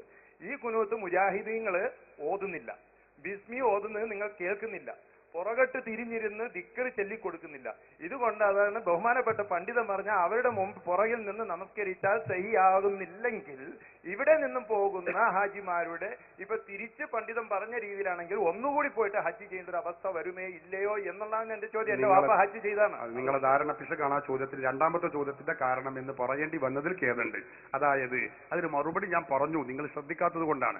അവരൊക്കെ വ്യത്യസ്ത മദ്ഹബിന്റെ ഹംബലി മദ്ഹബിന്റെ ആളുകളാണ്. കേരളത്തിലെ മുജാഹിദുകൾ ഹംബലി എന്നല്ല ഒരു മദ്ഹബും അംഗീകരിക്കാൻ പാടില്ല എന്ന് പറയുന്നവരുമാണ്. പിന്നെയോ ഹറമിൽ പഴയ കാലത്ത് ചരിത്രം നമ്മുടെ മുമ്പിലുണ്ടല്ലോ. 4 മദ്ഹബിന്റെയും ഇമാമുകൾ മസ്ജിദുൽ ഹറാമിൽ നിസ്കരിക്കുന്ന സന്ദർഭത്തിൽ 4 മദ്ഹബിന്റെയും ഇമാമുകളുടെ നേതൃത്വത്തിൽ തന്നെ വ്യത്യസ്ത നിസ്കാരങ്ങൾ നടന്നിരുന്നു എന്ന് ചരിത്രത്തിൽ കാണാം. ഇപ്പോൾ ആളുകൾ വർദ്ധിച്ചു, അതുപോലെ തന്നെ കൂടുതലായി. അവിടെ 4 മദ്ഹബിന്റെ ഇമാമുകൾക്ക് 4 രൂപത്തിൽ നിസ്കരിക്കാനുള്ള സൗകര്യം ഇല്ല, തിരക്ക് വർദ്ധിച്ചിരിക്കുന്നു. അതുകൊണ്ട് ഒരു മദ്ഹബിൽ മാത്രം അധിഷ്ഠിതമായി നിസ്കരിക്കുന്നു. അതേതാ? ഹംബലി മദ്ഹബ്. ആ മദ്ഹബിന്റെ വീക്ഷണം അനുസരിച്ചാണ് അവിടെ പ്രവർത്തനം, അവിടെ നടക്കുന്നത്. ആ ഹംബലി മദ്ഹബിന്റെ വീക്ഷണം അനുസരിച്ച് അവിടെ ഒരുപക്ഷെ ഖുനൂത്ത് നടക്കുന്നില്ല എന്നതുകൊണ്ട് ഹംബലി മദ്ഹബിന്റെ ഇമാമിനെ സ്വീകരിക്കുന്ന ആളുകളെ പിന്തുടരുന്നത് കൊണ്ട് ഒരു കുഴപ്പമില്ല. കേരളത്തിലെ മുജാഹിദുകളെ പോലെയല്ല. അത് ഞാൻ പറയുന്ന മറുപടി നിങ്ങൾക്ക് മനസ്സിലാക്കാത്തത് കൊണ്ടാണ് എന്ന് പറയേണ്ടി വന്നതിൽ ഖേദമുണ്ട്. ഖുനൂത്ത് ഓതുക എന്നതല്ല പ്രശ്നം. പിന്നെ ഇത് ഓതാൻ പാടില്ല, അത് അനാചാരമാണ് എന്നാ കേരളത്തിലെ മുജാഹിദ് വിശ്വസിക്കുന്നത്. ഹംബലി മദ്ഹബുകാർ അങ്ങനല്ല. ഹംബലി മദ്ഹബുകാർ അവരുടെ വീക്ഷണം അനുസരിച്ച്, നമ്മുടെ അഹമ്മദ് ബിൻ ഹംബൽ അല്ലെങ്കിൽ ഹനഫി മദ്ഹബിന്റെ ആളുകൾ അവർ പറഞ്ഞതനുസരിച്ച് ആ സമയത്ത് അങ്ങനെ ഖുനൂത്തില്ല എന്ന് അവർ വീക്ഷണമായി കാണുന്നു, ഒരഭിപ്രായം അനുസരിച്ച്. നിങ്ങൾ മനസ്സിലാക്കണം. അതുകൊണ്ട് ഓതുന്ന ഷാഫി ഇമാമിന്റെ ആളുകളോ ഷാഫി ഇമാമോ പിഴച്ചവരാണെന്നോ അവർ മോശക്കാരാണെന്നോ ആ മദ്ഹബുകാർക്ക് അഭിപ്രായമേ ഇല്ല. നിങ്ങളിത് മനസ്സിലാക്കണം. അതേ അവസരത്തിൽ കേരളത്തിലെ മുജാഹിദുകളുടെ നില അതുപോലെയല്ല. നിങ്ങൾ ധാരണ പിശക് പറ്റിയതാ. കേരളത്തിലെ മുജാഹിദുകൾ പറയുന്നത് എന്താ? നിസ്കാരത്തിന് ശേഷം നടത്തുന്ന കൂട്ടപ്രാർത്ഥന, അതുപോലെ തന്നെ നമ്മൾ സുബ്ഹിയിൽ നടത്തുന്ന ഖുനൂത്ത്, ഈ രണ്ടിനെ കുറിച്ച് പറയുന്നത് എന്താ? അതിലേറെ നല്ലത് അത് അനാചാരമാണ് എന്ന് മാത്രമല്ല, അതിലേറെ നല്ലത് വ്യഭിചരിക്കലാണ്, മോഷ്ടിക്കലാകുന്നു. ഇവിടെയാണ് പ്രശ്നം. ഒരു ഖുനൂത്ത് ഓതിയില്ല എന്നതുകൊണ്ട് അല്ലെങ്കിൽ കൂട്ടപ്രാർത്ഥന നടന്നില്ല എന്നതുകൊണ്ട് നിസ്കാരത്തിന് ഒരു കുഴപ്പമില്ല സഹോദര. നിങ്ങൾ ധരിച്ചിടത്തുള്ള തകരാറാണ്. ഹറമിൽ ഈ തിരക്ക് ശക്തമായി എല്ലാവരും തവാഫ് ചെയ്തുകൊണ്ടിരിക്കുന്ന നേരത്ത് നമ്മൾ കൂട്ടുപ്രാർത്ഥനയ്ക്ക് വേണ്ടി അവിടെ ഇരുന്നാൽ പിന്നെ ഇരിക്കുന്ന ആൾ ആഹാരം വെളിച്ചാകാൻ എളുപ്പമാകും എന്നല്ലാതെ അവിടെ കൂട്ടുപ്രാർത്ഥന നടക്കൂല എന്ന് അവിടെ പോയവർക്ക് ഈ കാലത്തറിയാം. പഴയ കാലത്ത് അങ്ങനെയല്ല, അവിടെ കൃത്യമായി അതൊക്കെ നടന്നിരുന്നു. മുജാഹിദ് നേതാവ് ബാലുശ്ശേരി പറയുന്നത് ഞാൻ കേൾപ്പിച്ചു തരാം. അതുപോലെയല്ല ഇതര മദ്ഹബിന്റെ വീക്ഷണം. ഇത് തമ്മിൽ അന്തരമുണ്ട്. അത് ഇനം തിരിച്ച് തന്നെ നിങ്ങൾ മനസ്സിലാക്കാത്തത് കൊണ്ടാണ് ഈ അബദ്ധം പെട്ടത്. നോക്കൂ നിങ്ങൾ, മുജാഹിദുകളെ വീക്ഷണം എന്താണ്? അവർ പറയുന്നു, അയാൾ പറയട്ടെ, ഒന്ന് വെച്ചുകൊടുത്ത്. ഒരു തിന്മ ഒരാൾ വ്യഭിചരിക്കുന്നതിനേക്കാൾ, ഒരാൾ മദ്യപിക്കുന്നതിനേക്കാൾ, ഒരാൾ പലിശ കൊടുക്കുന്നതിനേക്കാൾ, ഒരാള് ഈ നിലക്ക് അധർമ്മം പ്രവർത്തിക്കുന്നതിനേക്കാൾ, അളവിലും ദുഃഖത്തിലും കൃത്രിമം പ്രവർത്തിക്കുന്നതിനേക്കാൾ പിശാചിന് ഏറ്റവും ഇഷ്ടം നമസ്കാരത്തിന് ശേഷമുള്ള കൂട്ടുപ്രാർത്ഥനയാകുന്ന ബിദ്അത്ത്, സുബഹിക്ക് ശേഷമുള്ള കുനൂത്താകുന്ന ബിദ്അത്ത്. സുബഹിക്ക് ശേഷമുള്ള കുനൂത്ത്. അപ്പൊ ഇയാൾക്ക് അറിയോ എവിടെ ഓതലെന്ന് നോക്കിങ്ങള്. സുബഹിക്ക് ശേഷമുള്ള കുനൂത്താത്തരെ, സുബഹിയിലായി കുനൂത്ത് ഓതല്. എന്ത് കുനൂത്ത്? ഇയാൾക്ക് വല്ല കഥ അറിയോ? പറയട്ടെ, അയാൾ കേട്ടോളൂ നിങ്ങൾ. നമസ്കാരത്തിന് ശേഷമുള്ള കൂട്ടുപ്രാർത്ഥനയാകുന്ന ബിദ്അത്ത്, സുബഹിക്ക് ശേഷമുള്ള കുനൂത്താകുന്ന ബിദ്അത്ത്, നമസ്കാരത്തിന് ശേഷമുള്ള കൂട്ടുപ്രാർത്ഥനയാകുന്ന ബിദ്അത്ത്, സുബഹിക്ക് ശേഷമുള്ള കുനൂത്താകുന്ന ബിദ്അത്ത്. ഒരാൾ വ്യഭിചരിക്കുന്നതിനേക്കാൾ വലിയ തിന്മ. സുബ്ഹാനല്ലാഹ്, ഇത് പറഞ്ഞവൻ KNM-ന്റെ പ്രസിഡന്റ് അല്ല, സെക്രട്ടറി അല്ല. സമൂഹമേ, നിങ്ങൾക്ക് എന്തുകൊണ്ട് മനസ്സിലാകുന്നില്ല എന്നാണ് എനിക്ക് തോന്നുന്നത്. എന്തുകൊണ്ട് നിങ്ങൾക്ക് ഇത് മനസ്സിലാകുന്നില്ല? ഒരാൾ വ്യഭിചരിക്കുന്നത് കണ്ടാൽ, മറുഭാഗത്തൊരാൾ നമസ്കാരാനന്തര കൂട്ടുപ്രാർത്ഥന കണ്ടാൽ, പിശാചേറെ സന്തോഷിക്കുക. വ്യഭിചരിക്കുന്ന പ്രവൃത്തിയല്ല ഈ കൂട്ടുപ്രാർത്ഥന നടത്തുന്ന മുസ്ലിയാരെ കൊണ്ടാണ്. കേട്ടില്ല നിങ്ങള്? അപ്പൊ എന്താ പറഞ്ഞത്? ഒരാള് കൂട്ടപ്രാർത്ഥന, ഒരു സാധു മുസ്ലിയാർ നമ്മളെ ഭാഗത്തുള്ള ഒരാൾ ഇങ്ങനെ കൊച്ചിയിലേക്കോ അല്ലെങ്കിൽ അങ്ങോട്ട് ദൂരെ തിരുവനന്തപുരത്തേക്കോ പോവാണ്. നിസ്കാരത്തിന്റെ സമയമായി. അപ്പൊ അയാൾ ഒരു പള്ളിയിൽ കയറി. ഏതാത് പള്ളി? മുജാഹിദിന്റെ പള്ളിയാന്ന് ഇയാൾക്കറിയില്ല. അയാൾ നിസ്കാരം കഴിഞ്ഞു 100 നിസ്കാരം കഴിഞ്ഞു ഇങ്ങനെ കൂട്ടപ്രാർത്ഥന നിർവഹിക്കുകയാണ്. അയാൾ ദ്വാരക്കുന്നു, ബാക്കിലുള്ള ആളുകൾ ആമീൻ പറയുന്നു. അപ്പോഴാണ് അവിടേക്ക് ഒരു മുജാഹിദ് പ്രവർത്തകൻ ISMകാരൻ കടന്നു വരുന്നത്. മുജാഹിദ് പള്ളിയല്ലേ, സ്ത്രീകളും പുരുഷന്മാരും എല്ലാവരും ഉണ്ടാവുമല്ലോ. അപ്പൊ അയാൾ ഇങ്ങനെ വന്ന് നോക്കിയപ്പോ ആ ചെരുവിലുണ്ട് അവിടെ ഒരു സ്ത്രീയും പുരുഷനും കൂടി വ്യഭിചരിക്കുന്നുണ്ട് പള്ളി കടന്നിട്ട്. ഇപ്പുറത്ത് ഇയാൾ നോക്കേണ്ട ഒരു വയസ്സായ മൂല്യം ദ്വാരക്കുന്നുണ്ട്, മറ്റുള്ളവർ ആമീനും പറയുന്നുണ്ട്. അപ്പൊ ISMകാരൻ ചിന്തിച്ചു, ഏതാ പടത്തോനിപ്പോ ഞാൻ ഇതിന് തടയേണ്ടത്? ഈ വ്യഭിചാരത്തെയാണോ തടയേണ്ടത്, അതല്ല ഈ കൂട്ടുപ്രാർത്ഥനയാണോ തടയേണ്ടത്? അയാൾ ഇങ്ങനെ ചിന്തിക്കുക. അപ്പോൾ ആ ബാലുശ്ശേരിന്റെ പ്രസംഗം ഓർമ്മ വന്നത്, അല്ലല്ല, ഈ വ്യഭിചാരത്തെക്കാളും വലിയ പാതകമാണ് ഈ കൂട്ടപ്രാർത്ഥന നിർവഹിക്കുക എന്ന് അയാൾ ധരിച്ചിട്ട് അയാൾ വിചാരിച്ചു, വ്യഭിചരിക്കുന്നവർ വ്യഭിചരിച്ചോട്ടെ, അതിനുള്ള സൗകര്യം അതവൾ നടന്നോട്ടെ, അതല്ല വിഷയം, ഈ കൂട്ടുപ്രാർത്ഥനയാണ് ഇവിടെ വിഷയം എന്ന് കരുതി ഈ കൂട്ടപ്രാർത്ഥന നടത്തുന്ന ആളുകൾക്കെതിരിൽ ഈ ISMകാരനായ പാവം മുജാഹിദ് പ്രവർത്തകൻ തിരിഞ്ഞെങ്കിൽ അവനെ കുറ്റപ്പെടുത്തിയിട്ട് കാര്യമില്ല. കഥയില്ലാത്ത ജാഹിലായ ഈ മൗലവിമാരാണ് അതിന്റെ കുഴപ്പക്കാരും നിങ്ങൾ മനസ്സിലാക്കണം. എന്നാൽ ഹംബലി മദ്ഹബുകാർ, ഞാൻ പറയുന്നതാണ്, അവരുടെ വീക്ഷണത്തിൽ അല്ലെങ്കിൽ ഹനഫി മദ്ഹബുകാർ അവർക്കത് സുന്നത്തില്ല എന്ന് അവർ പറയുന്നു. കാരണം അബൂ ഹനീഫ ഇമാം ആ ഹദീസിനെ അവരുടെ വീക്ഷണത്തിൽ അവരുടെ യോഗ്യതകൾ വെച്ചുകൊണ്ട് അവർക്ക് കിട്ടിയ സനദനുസരിച്ച് അത് പ്രബലമായി അവർക്ക് അനുഭവപ്പെട്ടില്ല. അതുകൊണ്ട് ഇമാം അവർ സുന്നത്തില്ല എന്ന് പറഞ്ഞു. പക്ഷെ ചെയ്യുന്ന ആളുകൾ പിഴച്ചവരാണെന്നോ, അത് നരകത്തിലേക്ക് പോകുന്നതാണെന്നോ, അത് വ്യഭിചാരത്തെക്കാൾ വലിയ തെറ്റാണെന്നോ അവർ പറഞ്ഞിട്ടില്ല. അവരൊക്കെ പറഞ്ഞത് ചെയ്യുന്ന ഷാഫി ഇമാം അവർ കുഴപ്പക്കാരാണ് എന്നല്ല. നോക്ക് നിങ്ങൾ, ഇമാം ഷാഫി റളിയല്ലാഹു അൻഹുവിന്റെ സ്വന്തം കിതാബാണിത്, ഇഖ്തിലാഫുൽ ഹദീസ് എന്ന കിതാബ്. ഇതിൽ പറയുന്നത് എന്താ? ഹബീബ് മുഹമ്മദുർ റസൂലുള്ളാഹി സ്വല്ലല്ലാഹു അലൈഹി വസല്ലമ തങ്ങളുടെ 10 വർഷത്തെ ഖാദിമ്, 10 വർഷം റസൂലുള്ളാന്റെ കൂടെ നടന്ന് അവിടുത്തെ ജീവിതവും ഹറക്കാത്ത് സക്കനാത്ത് പഠിച്ച ബഹുമാനപ്പെട്ട അനസ് റളിയല്ലാഹു അൻഹു പറയുന്നു, ലം യസൽ യഖ്നുതു ഫീ സ്വലാത്തിൽ ഫജ്രി ഹത്താ ഫറഖ ദുനിയാ. ആരംഭ റസൂലുള്ളാഹി സ്വല്ലല്ലാഹു അലൈഹി വസല്ലമ തങ്ങൾ സുബ്ഹ് നിസ്കാരത്തിൽ ഖുനൂത്ത് ഓതിയിരുന്നു. ഹത്താ ഫറഖ ദുനിയാ, ദുനിയാവിൽ നിന്ന് വിട പറയുന്നത് വരേക്കും, വഫാത്താകുന്നത് വരേക്കും സുബ്ഹ് നിസ്കാരത്തിൽ ഖുനൂത്ത് ഓതിയിരുന്നു. അതുകൊണ്ട് അത് സുന്നത്താണ്. ഇമാം ഷാഫി റളിയല്ലാഹു അൻഹു തന്റെ സ്വന്തം കിതാബിൽ പറയുന്നു. കേരളത്തിലെ മുജാഹിദ് പറയുന്നത് എന്താ? 7ാം സമ്മേളന സുവരീറിൽ എഴുതി, ഷാഫി ഇമാമിനോളം വലിയ യോഗ്യതയുള്ള ഒരു പണ്ഡിതൻ പിന്നെ ഭൂമി ലോകത്ത് ജനിച്ചിട്ടില്ല എന്നാ പറയുന്നത്. ആ ഷാഫി ഇമാമാണ് ഈ പറയുന്നത് ഇത് സുന്നത്താകുന്നു. അതുകൊണ്ട് ഹദീസിന്റെ അടിസ്ഥാനത്തിൽ, സ്ഥിരപ്പെട്ട ഹദീസിന്റെ അടിസ്ഥാനത്തിൽ മാത്രമോ ഇമാം നബവി പറയുന്നു, വകാന സിദ്ദീഖുൽ അക്ബർ റളിയല്ലാഹു അൻഹു ഉമറുൽ ഫാറൂഖ്, അതുപോലെ ഉസ്മാൻ ഇബ്നു അഫ്ഫാൻ, അലി ഇബ്നു അബി ത്വാലിബ്, ഇബ്നു അബ്ബാസ്, ബറാ ഇബ്നു ആസിബ് തുടങ്ങിയ സ്വഹാബി പ്രമുഖരൊക്കെ സുബ്ഹ് നിസ്കാരത്തിൽ ഖുനൂത്ത് ഓതിയവരായിരുന്നു. ഇതാണ് മസ്അല. അപ്പൊ ഒരു മദ്ഹബിന്റെ, ഹംബലി മദ്ഹബിന്റെ ആളുകൾ അത് ഓതിയിട്ടില്ല എന്നതുകൊണ്ട് സഹോദര നിങ്ങൾ ധരിച്ചതുപോലെ നമ്മുടെ നിസ്കാരം സഹിയാവാതിരിക്കൂല.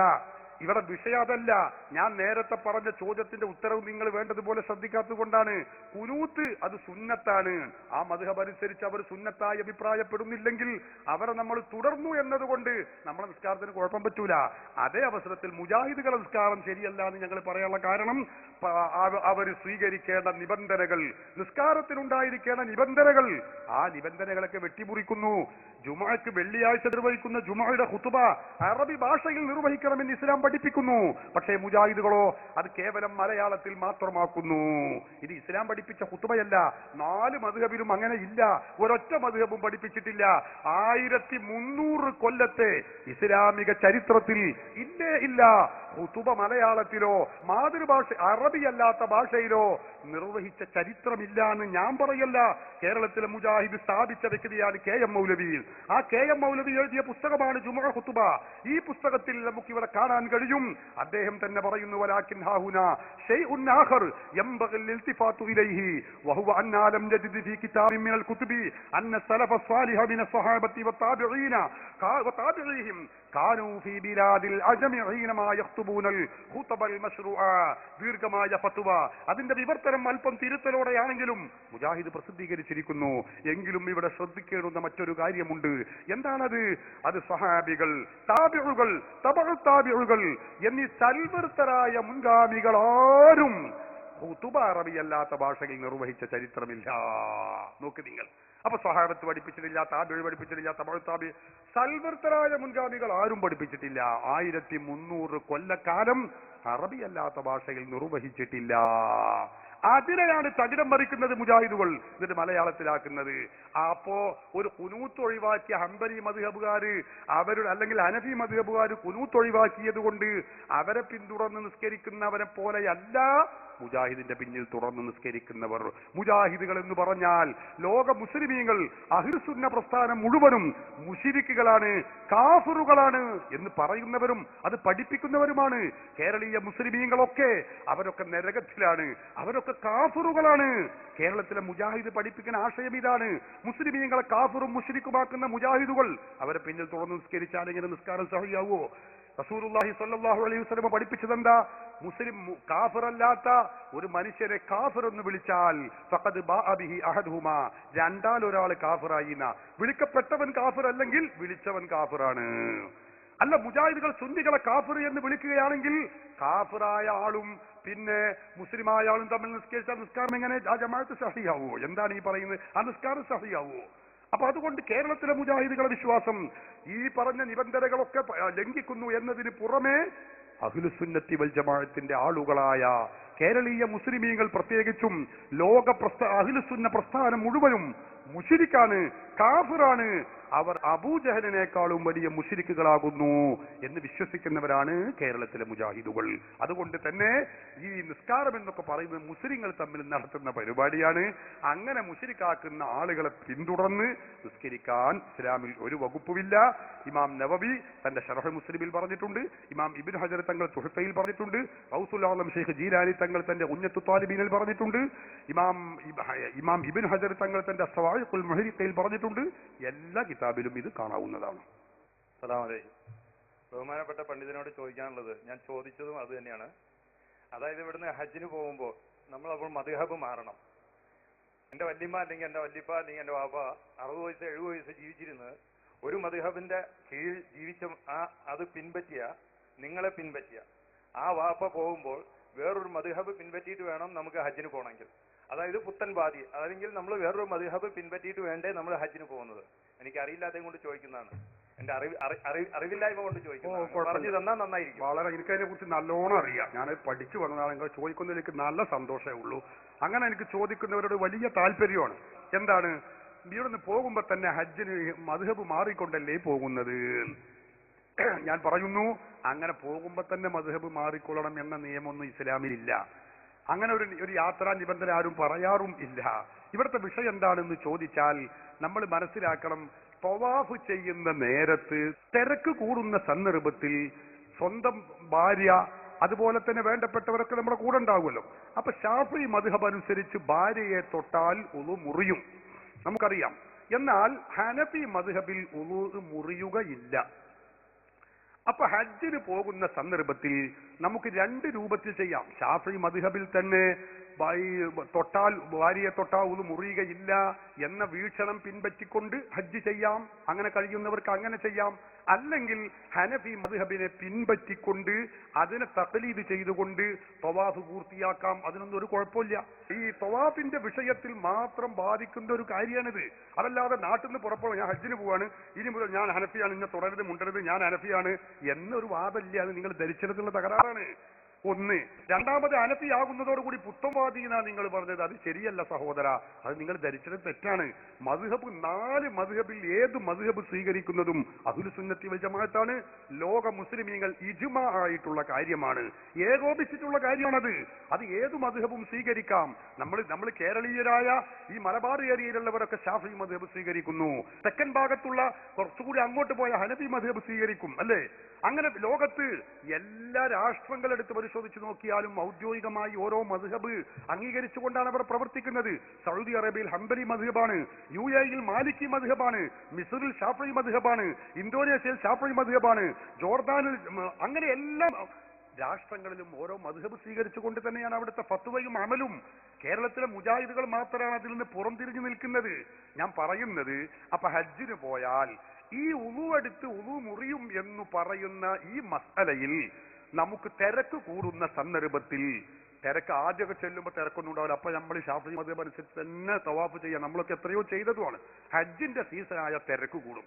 അപ്പൊ ഒരു പക്ഷേ തൊടേണ്ടി വരുമ്പോ ഭാര്യയൊക്കെ തൊടുമ്പോ ഉതു മുറിയും.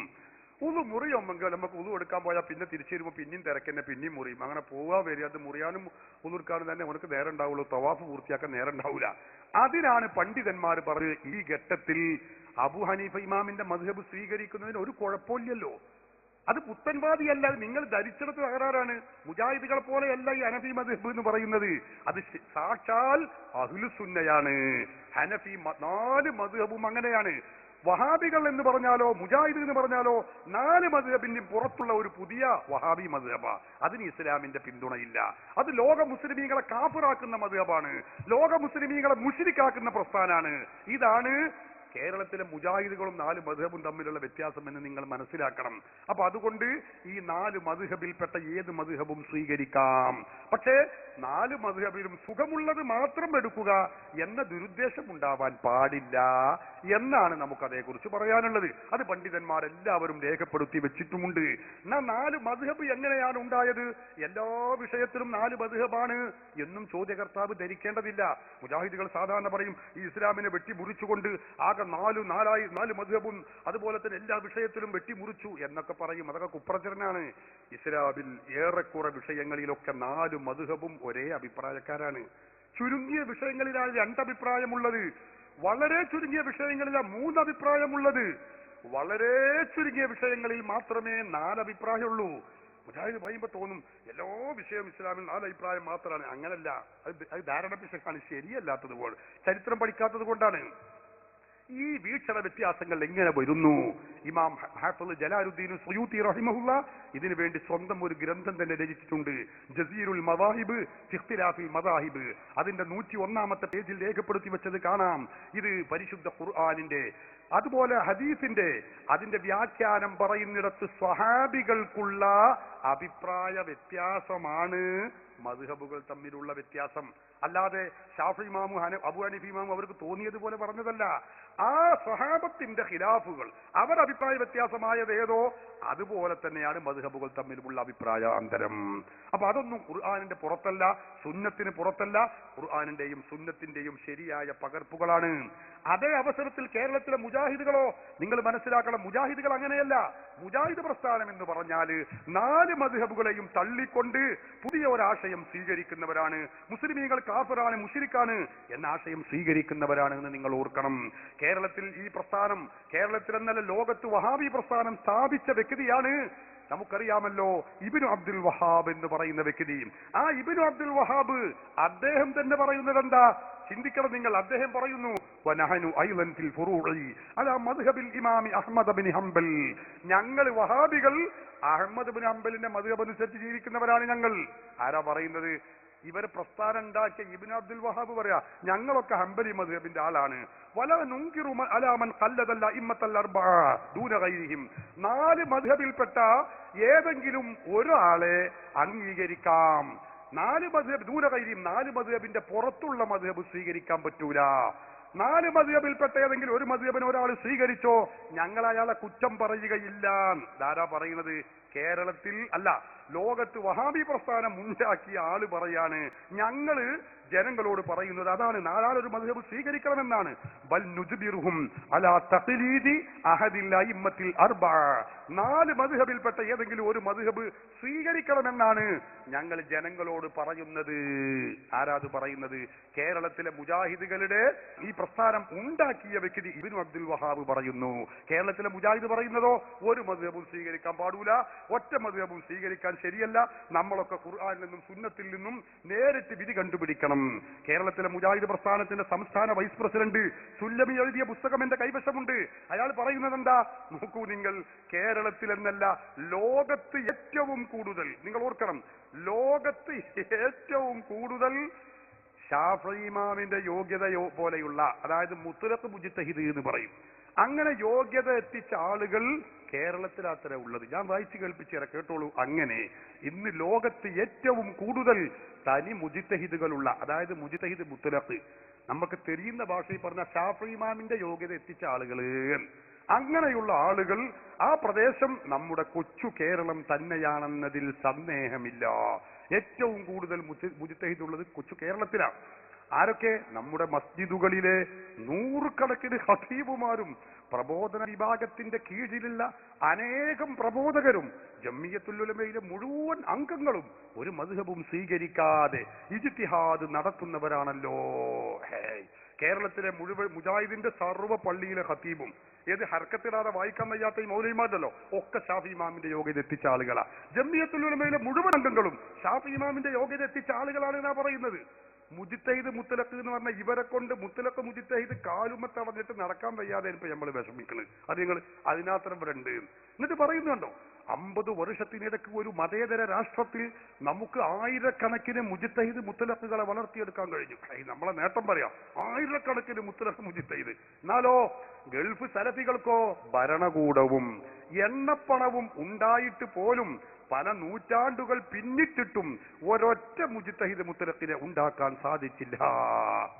വഹയി വന്ന നുബുവത്ത് ഇറങ്ങിയ സ്ഥലമാണ് ഏത്? നമുക്കറിയാം, മക്ക മദീന ഉൾപ്പെടെയുള്ള സൗദി അറേബ്യ. അവിടെ ഓൾക്ക് നുബുവത്ത് ഇറങ്ങിയ രാജ്യമാണ്. എണ്ണ പണമുണ്ട്, മാത്രമല്ല അവർക്ക് ഗവൺമെന്റ് ഇസ്ലാമിക ഗവൺമെന്റ് ആണ്. ഇതൊക്കെ ഉണ്ടായിട്ട് പോലും ഒരു മുത്തലഖ് മുജ്തഹിദിനെ ഉണ്ടാക്കാൻ ഓൾക്ക് കഴിഞ്ഞില്ല. നമ്മക്കോ കേരളത്തിൽ ആയിരക്കണക്കിന് മുത്തലഖ് മുജ്തഹിദുകളാണ്. നമ്മളെ കേരളത്തിൽ കാണുന്ന മുജാഹിദുകളൊക്കെ മുത്തലഖ് മുജ്തഹിദുകൾ, മൗലവിമാരൊക്കെ മുത്തലഖ് മുജ്തഹിദുകൾ. എന്താണ് ഈ പറയുന്നത് സഹോദരന്മാരെ? ഇതാണ് ഇവരുടെ ഗമ. ഈ അഹന്തയാണ് മുജാഹിദ് പ്രസ്ഥാനത്തിന് പറ്റിയിട്ടുള്ളത്. ഇത് ഇവർ മാത്രമല്ല, മുജാഹിദിന്റെ എല്ലാ മൗലവിമാരുടെയും അവസ്ഥ അവർ സമ്മതിക്കുന്ന യാഥാർത്ഥ്യമാണ്. അതുകൊണ്ട് പറ്റിയ അബദ്ധമാണിത്. ഞങ്ങൾ അങ്ങനെയല്ല. വലിയ വലിയ ഇമാമുകൾ ആരാ ലോകത്ത്? നിങ്ങളറിയോ, 4 മദ്ഹബിന്റെ ഇമാമുകളിൽ 4ാമത്തെ വ്യക്തി ആരാ? അഹ്മദ് ബിൻ ഹംബൽ തങ്ങളാ. അഹ്മദ് ബിൻ ഹംബലിന് 10 ലക്ഷം ഹദീസ് മനപ്പാടമുണ്ടായിരുന്നു. ഹാഫിദ് ദഹബി രേഖപ്പെടുത്തിയിട്ടുണ്ട്, സുബ്കി എല്ലാവരും രേഖപ്പെടുത്തിയിട്ടുണ്ട്. പുറമെ മുജാഹിദിന്റെ അത്തൗഹീദ് മാസികയും രേഖപ്പെടുത്തി വെച്ചിട്ടുണ്ട്. നിങ്ങൾ ഓർക്കണം, ഏത് 10 ലക്ഷം ഹദീസ് അവർക്ക് മനപ്പാടുണ്ടായിരുന്നു. ആ അഹ്മദ് ബിൻ ഹംബലിന്റെ ഉസ്താദാണ് ഇമാം ഷാഫി റളിയല്ലാഹു അൻഹു. നിങ്ങൾ നോക്കണം, ആ ഷാഫി ഇമാമിന്റെ ഉസ്താദാണ് ഇമാം മാലിക് തങ്ങൾ. ആ ഇമാം മാലിക്കിന്റെ മുമ്പ് ജീവിച്ചവരാണ് അബൂ ഹനീഫ ഇമാമ്. അവർക്കൊക്കെ ഉള്ള വിജ്ഞാനവും ഹദീസ് പാണ്ഡിത്യവും എത്ര! അവരെ ഒന്നും സ്വീകരിക്കാൻ പറ്റൂല. അവര് പറഞ്ഞതൊക്കെ നരകത്തേക്ക് പോകുന്നു. ഈ കഥയില്ലാത്ത മൗലവിമാര് അവര് പറഞ്ഞത് സ്വർഗത്തേക്ക് പോകുന്നു പറഞ്ഞാല് ഭക്ഷണം കഴിക്കുന്ന ആളുകളോട് പറയാൻ പറ്റുമോ? നാം ചിന്തിക്കേണ്ടതല്ലേ? അതാണ് സഹോദരന്മാരെ ഈ വിഷയത്തിലുള്ള മർമ്മം എന്ന് പ്രത്യേകമായി ഓർമ്മപ്പെടുത്തുകയാണ്. അസ്സലാമു അലൈക്കും. എന്നെ ക്ഷമിക്കണം, ബഹുമാനപ്പെട്ട ഉസ്താദ് നേരത്തെ പറയണ്ടായി, മുജാഹിദിനെ പോലെയല്ല, എത്ര ചോദ്യം വേണമെങ്കിലും ചോദിക്കാം. ഒറ്റ ചോദ്യത്തിൽ അവസാനിപ്പിച്ച് ഇറങ്ങി പോകാൻ പറയില്ല. ഞങ്ങൾ എല്ലാ ചോദ്യങ്ങളും കേൾക്കാൻ തയ്യാറാണ്. അതുകൊണ്ടാണ് വീണ്ടും ചോദിക്കുന്നത്. ഉസ്താദ് പറഞ്ഞു, ഹറമില് എല്ലാവരും ഒത്തുകൂടുന്ന ജനലക്ഷങ്ങൾ വരുന്നത് കൊണ്ട് അവിടെ മദ്ഹബ് മാറി നിന്നിട്ട് ഹജ്ജ് ചെയ്യണം. അപ്പോൾ ഞാൻ മറിച്ച് ചോദിക്കുകയാണ്, മദീനയില് സ്ത്രീകൾക്ക് പോകാനായിട്ട് സിയാറത്ത് ചെയ്യാനായിട്ട് സെപ്പറേറ്റ് ആണ്, ആണുങ്ങൾക്ക് സെപ്പറേറ്റ്. അവിടെ എന്തുകൊണ്ട് ഈ കാര്യങ്ങൾ ഇതിനെക്കുറിച്ചൊന്ന് വിശദീകരിച്ചാൽ കൊള്ളാം. അസ്സലാമു അലൈക്കും. എന്താണ് ഇപ്പോൾ അവിടെ വിശദീകരിക്കേണ്ടതെന്ന് എനിക്ക് മനസ്സിലായില്ല. നിങ്ങൾ പറഞ്ഞതിൽ ഒരു താറാറ് ഞാൻ ഒന്നുകൂടി, ഹജ്ജ് ചെയ്യുമ്പോൾ മദ്ഹബ് മാറുന്നു ഞാൻ പറഞ്ഞിട്ടില്ല. തവാഫിൽ മദ്ഹബ് ഉളു മുറിയുന്ന വിഷയം വരുമ്പോൾ അതിൽ മദ്ഹബ് മാറുന്നു എന്നാണ്. ഹജ്ജിനൊന്നാകെ മദ്ഹബ് മാറണമെന്ന് ഞാൻ പറഞ്ഞിട്ടില്ല. അത് നിങ്ങൾ കേട്ടിടത്തുള്ള തകരാറാണ്. തകരാറുണ്ടാകാൻ കാരണം ഞാൻ മറുപടി പറയുമ്പോൾ നിങ്ങൾ ശ്രദ്ധിക്കണില്ല എന്നുള്ളതാണ്. രണ്ടാമത്തെ, നിങ്ങൾ മദീനയിൽ സ്ത്രീകൾക്ക് വേറെ വഴിയാണ്, പുരുഷന്മാർ എന്ന് പറഞ്ഞ് എനിക്ക് മനസ്സിലായില്ല. അത് എന്താണ് നിങ്ങൾക്ക് അവിടെ വിശദീകരിച്ച് തരേണ്ടത് എന്നാണ് എനിക്കറിയേണ്ടത്. ഹലോ, ഉസ്താദ് പറഞ്ഞു അറമിൽ ചെല്ലുമ്പോൾ അവിടെ എന്താണ് അനഫി അമ്പലി മദ്ഹബ് അനുസരിച്ച് കാര്യങ്ങൾ നീക്കുന്നത് അവിടെ ഒതു മുറിയുന്നത് കൊണ്ടാണെന്ന് പറഞ്ഞു. ആ കുട്ടി ഇങ്ങനെ നടന്ന് എല്ലാരും ചൂട്ടിൽ കുശു കുശു കുശു പറയാണല്ലോ. മറിച്ച് മദീനയിലും അതേപോലെ സൗദി അറേബ്യയിലെ നാനാ പള്ളികളിലും എല്ലായിടത്തും നമസ്കാരങ്ങളും ഈ കാര്യങ്ങള്, അതായത് നബി സല്ലല്ലാഹു അലൈഹി സലഫ് സാലിഹ്യങ്ങൾ എന്താണ് പിൻപറ്റിയിരിക്കുന്നത്, എന്താണ് ചെയ്തിരിക്കുന്നത്, അത് പിൻപറ്റുന്നതാണ് എല്ലാ പള്ളികളും. അങ്ങനെ എല്ലാ പള്ളികളിലും നടക്കുന്നത്. അവിടെ ബിസ്മി ഉറക്കം ഓതാറില്ല. 2, അവിടെ എന്താണ് കുനൂത്ത് ഓതാറില്ല. തിരിഞ്ഞിരുന്ന് ദിക്റ് ചൊല്ലി കൊടുക്കാറില്ല. ദുആ ചെയ്യാറില്ല. കൂട്ടപ്രാർത്ഥന എന്നാൽ ചെയ്യാറുണ്ട്, മഴയ്ക്ക് വേണ്ടിയും അങ്ങനെയുള്ള വലിയ വലിയ കാര്യങ്ങൾക്ക് വേണ്ടി ദുആ ചെയ്യാറുണ്ട്. അപ്പൊ അതല്ല വിഷയം. എന്നിട്ട് നമ്മൾ അവിടെ എന്താ പറയാ മദ്ഹബ് മാറേണ്ട വിഷയം എന്താ പറയുന്നത്? മദ്ഹബ് അവിടെ മദ്ഹബ് മാറേണ്ട വിഷയം വരുന്നില്ല. ഞാനിവിടെ ഒരു ഹജ്ജ് യാത്രക്ക് പോയിട്ടുണ്ടായിരുന്നു. അപ്പോൾ ഇവിടെ ഒരു പണ്ഡിതൻ ഇന്ന് പ്രസംഗിച്ച് ഞാൻ കേട്ടു. നിങ്ങൾ ഇവിടുന്ന് പോകുമ്പോൾ ഇവിടുന്ന് ഫ്ലൈറ്റിൽ കയറുന്നതിന് മുമ്പ് അടുത്തുള്ളൊരു പണ്ഡിതൻ തന്നെ പറഞ്ഞത്, അതിന് വേണമെങ്കിൽ ഞാൻ ആളെ പറയാൻ ചെയ്യാം. ഇവിടുന്ന് നിങ്ങൾ പോകുമ്പോൾ മദ്ഹബ് മാറിയിട്ട് വേണം പോകാൻ, അല്ലെങ്കിൽ നിങ്ങളുടെ ഒതു മുറിയുന്നതായിരിക്കും. ഫ്ലൈറ്റിൽ കയറുമ്പോൾ സ്ത്രീകൾ അടുത്തുണ്ടാവും, അവിടെ ചേർന്നിരിക്കേണ്ടവരും നിങ്ങളുടെ ഒതു മുറിയും.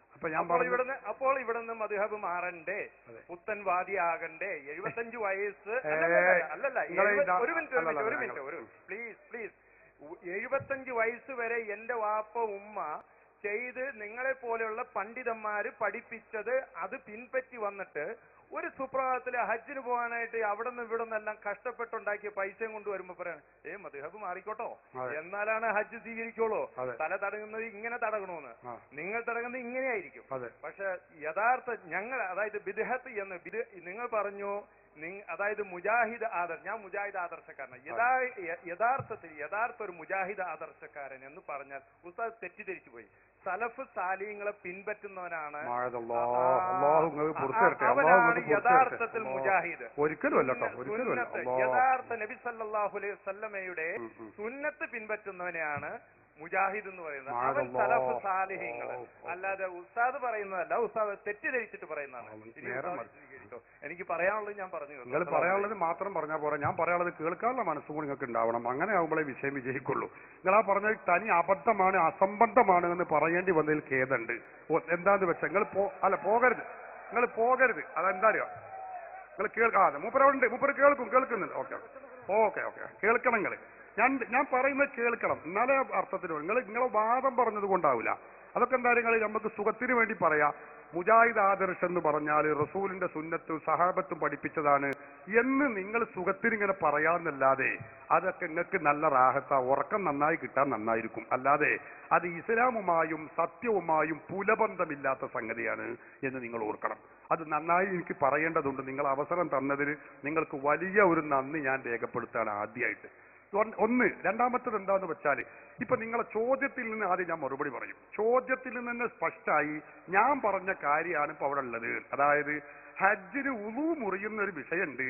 സ്ത്രീകളെ തൊടുമ്പോ അത് മുറിയാതിരിക്കാൻ വേണ്ടി നിങ്ങൾ മദ്ഹബ് മാറണം എന്നാണ് ഇവിടുന്ന് പോയ പണ്ഡിതൻ പറഞ്ഞത് എന്നപ്പൊ നിങ്ങൾ പറഞ്ഞത്. അതന്നെ ഞാനും പറഞ്ഞത്. വിഷയം കഴിഞ്ഞു. ഹനഫി മദ്ഹബ് അനുസരിച്ച് മാറണം എന്ന് ഞാൻ പറയുന്നത് എന്താ, അത് ഉളു മുറിയാതിരിക്കണം. അല്ലാതെ ഹജ്ജ് ഒന്നാകെ സഹിയാവണമെങ്കിൽ ഹനഫി മദ്ഹബ് മാറണമെന്ന് ഒരു പണ്ഡിതനും പറഞ്ഞിട്ടില്ല, അത് പറയൂല്ല. അങ്ങനെ ഒരാൾ പറഞ്ഞത് തെളിയിക്കാൻ കഴിയില്ല. അത് നിങ്ങൾ മനസ്സിലാക്കിയതിലുള്ള തകരാറാണ്. ഞങ്ങൾ ഈ പറഞ്ഞു തന്നെയാണ് ആ പണ്ഡിതൻ പറഞ്ഞത്. ഇത് നിങ്ങൾ തന്നെ ഇപ്പൊ സമ്മതിച്ചതിൽ നിങ്ങൾക്ക് രണ്ടാമത് നന്ദിയുണ്ട്. മൂന്നാമത്തെ കാര്യം, നിങ്ങൾ പറഞ്ഞ ഒരു കാര്യം, അതായത് ഹനഫി മദ്ഹബ് ആറുമ്പോ പുത്തംവാദി നിങ്ങൾ പറഞ്ഞു. അത് പോക്കറ്റിൽ നിന്ന് എടുത്തതാണ്, ഞങ്ങളോട് പറയണ്ട. ഹനഫി മദ്ഹബ് ആകുമ്പോ പുത്തംവാദി ആകുന്നില്ല. ഹനഫി മദ്ഹബ് എന്ന് പറഞ്ഞാൽ അബൂ ഹനീഫ ഇമാമിനെ പിൻപറ്റി ജീവിക്കുന്നവർ എന്നാണ്. മുജാഹിദിന്റെ ഭാഷയിൽ അബൂ ഹനീഫ ഇമാമിന്റെ മദ്ഹബ് പിൻപറ്റി ജീവിക്കുമ്പോ അയാൾ കുഫിരിയത്ത് വരെ ആകുന്ന സൽസബീലിൽ എഴുതിയിട്ടുണ്ട്. 4 മദ്ഹബിൽപ്പെട്ട ഏതെങ്കിലും ഒരു മദ്ഹബ് സ്വീകരിച്ചാൽ അത് കുഫിരിയത്ത് വരെ ആകുമെന്ന് ഇതാ മുജാഹിദുകൾ എഴുതി വെച്ചിട്ടുണ്ട്. പിന്നെ എങ്ങനെ ഹനഫി മദ്ഹബ് സ്വീകരിക്കുമ്പോൾ അത് പുത്തംവാദി നിങ്ങൾ പറയാ? ആ പൂതി മനസ്സിലവിടെ വെച്ചോളി. 2. മറ്റൊരു കാര്യങ്ങൾ പറഞ്ഞത്, മുജാഹിദ് ആകുമ്പോൾ ഉസ്താദ് തെറ്റിദ്ധരിച്ചത് കൊണ്ടാണ്.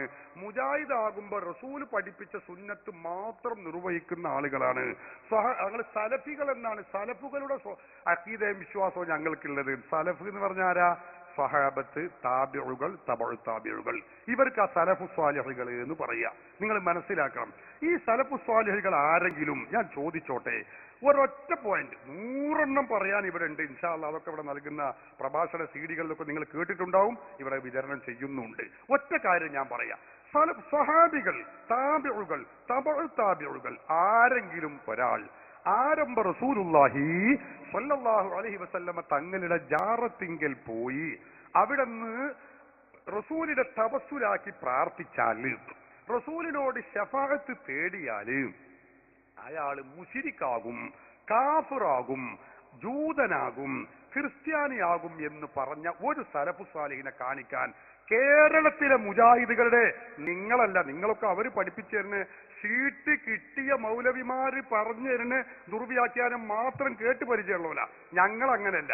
ഖുർആനും സുന്നത്തും 10 കൊല്ലം പഠിക്കും, 15 കൊല്ലം 20 കൊല്ലം ദർസ് നടത്തിയ പണ്ഡിതന്മാര് മുജാഹിദ് പ്രസ്ഥാനത്തെ സ്പെഷ്യൽ ചെയ്ത് ഞങ്ങൾ അത് വേറെയും പഠിക്കും. അങ്ങനെയുള്ളവരാ ഞങ്ങൾ.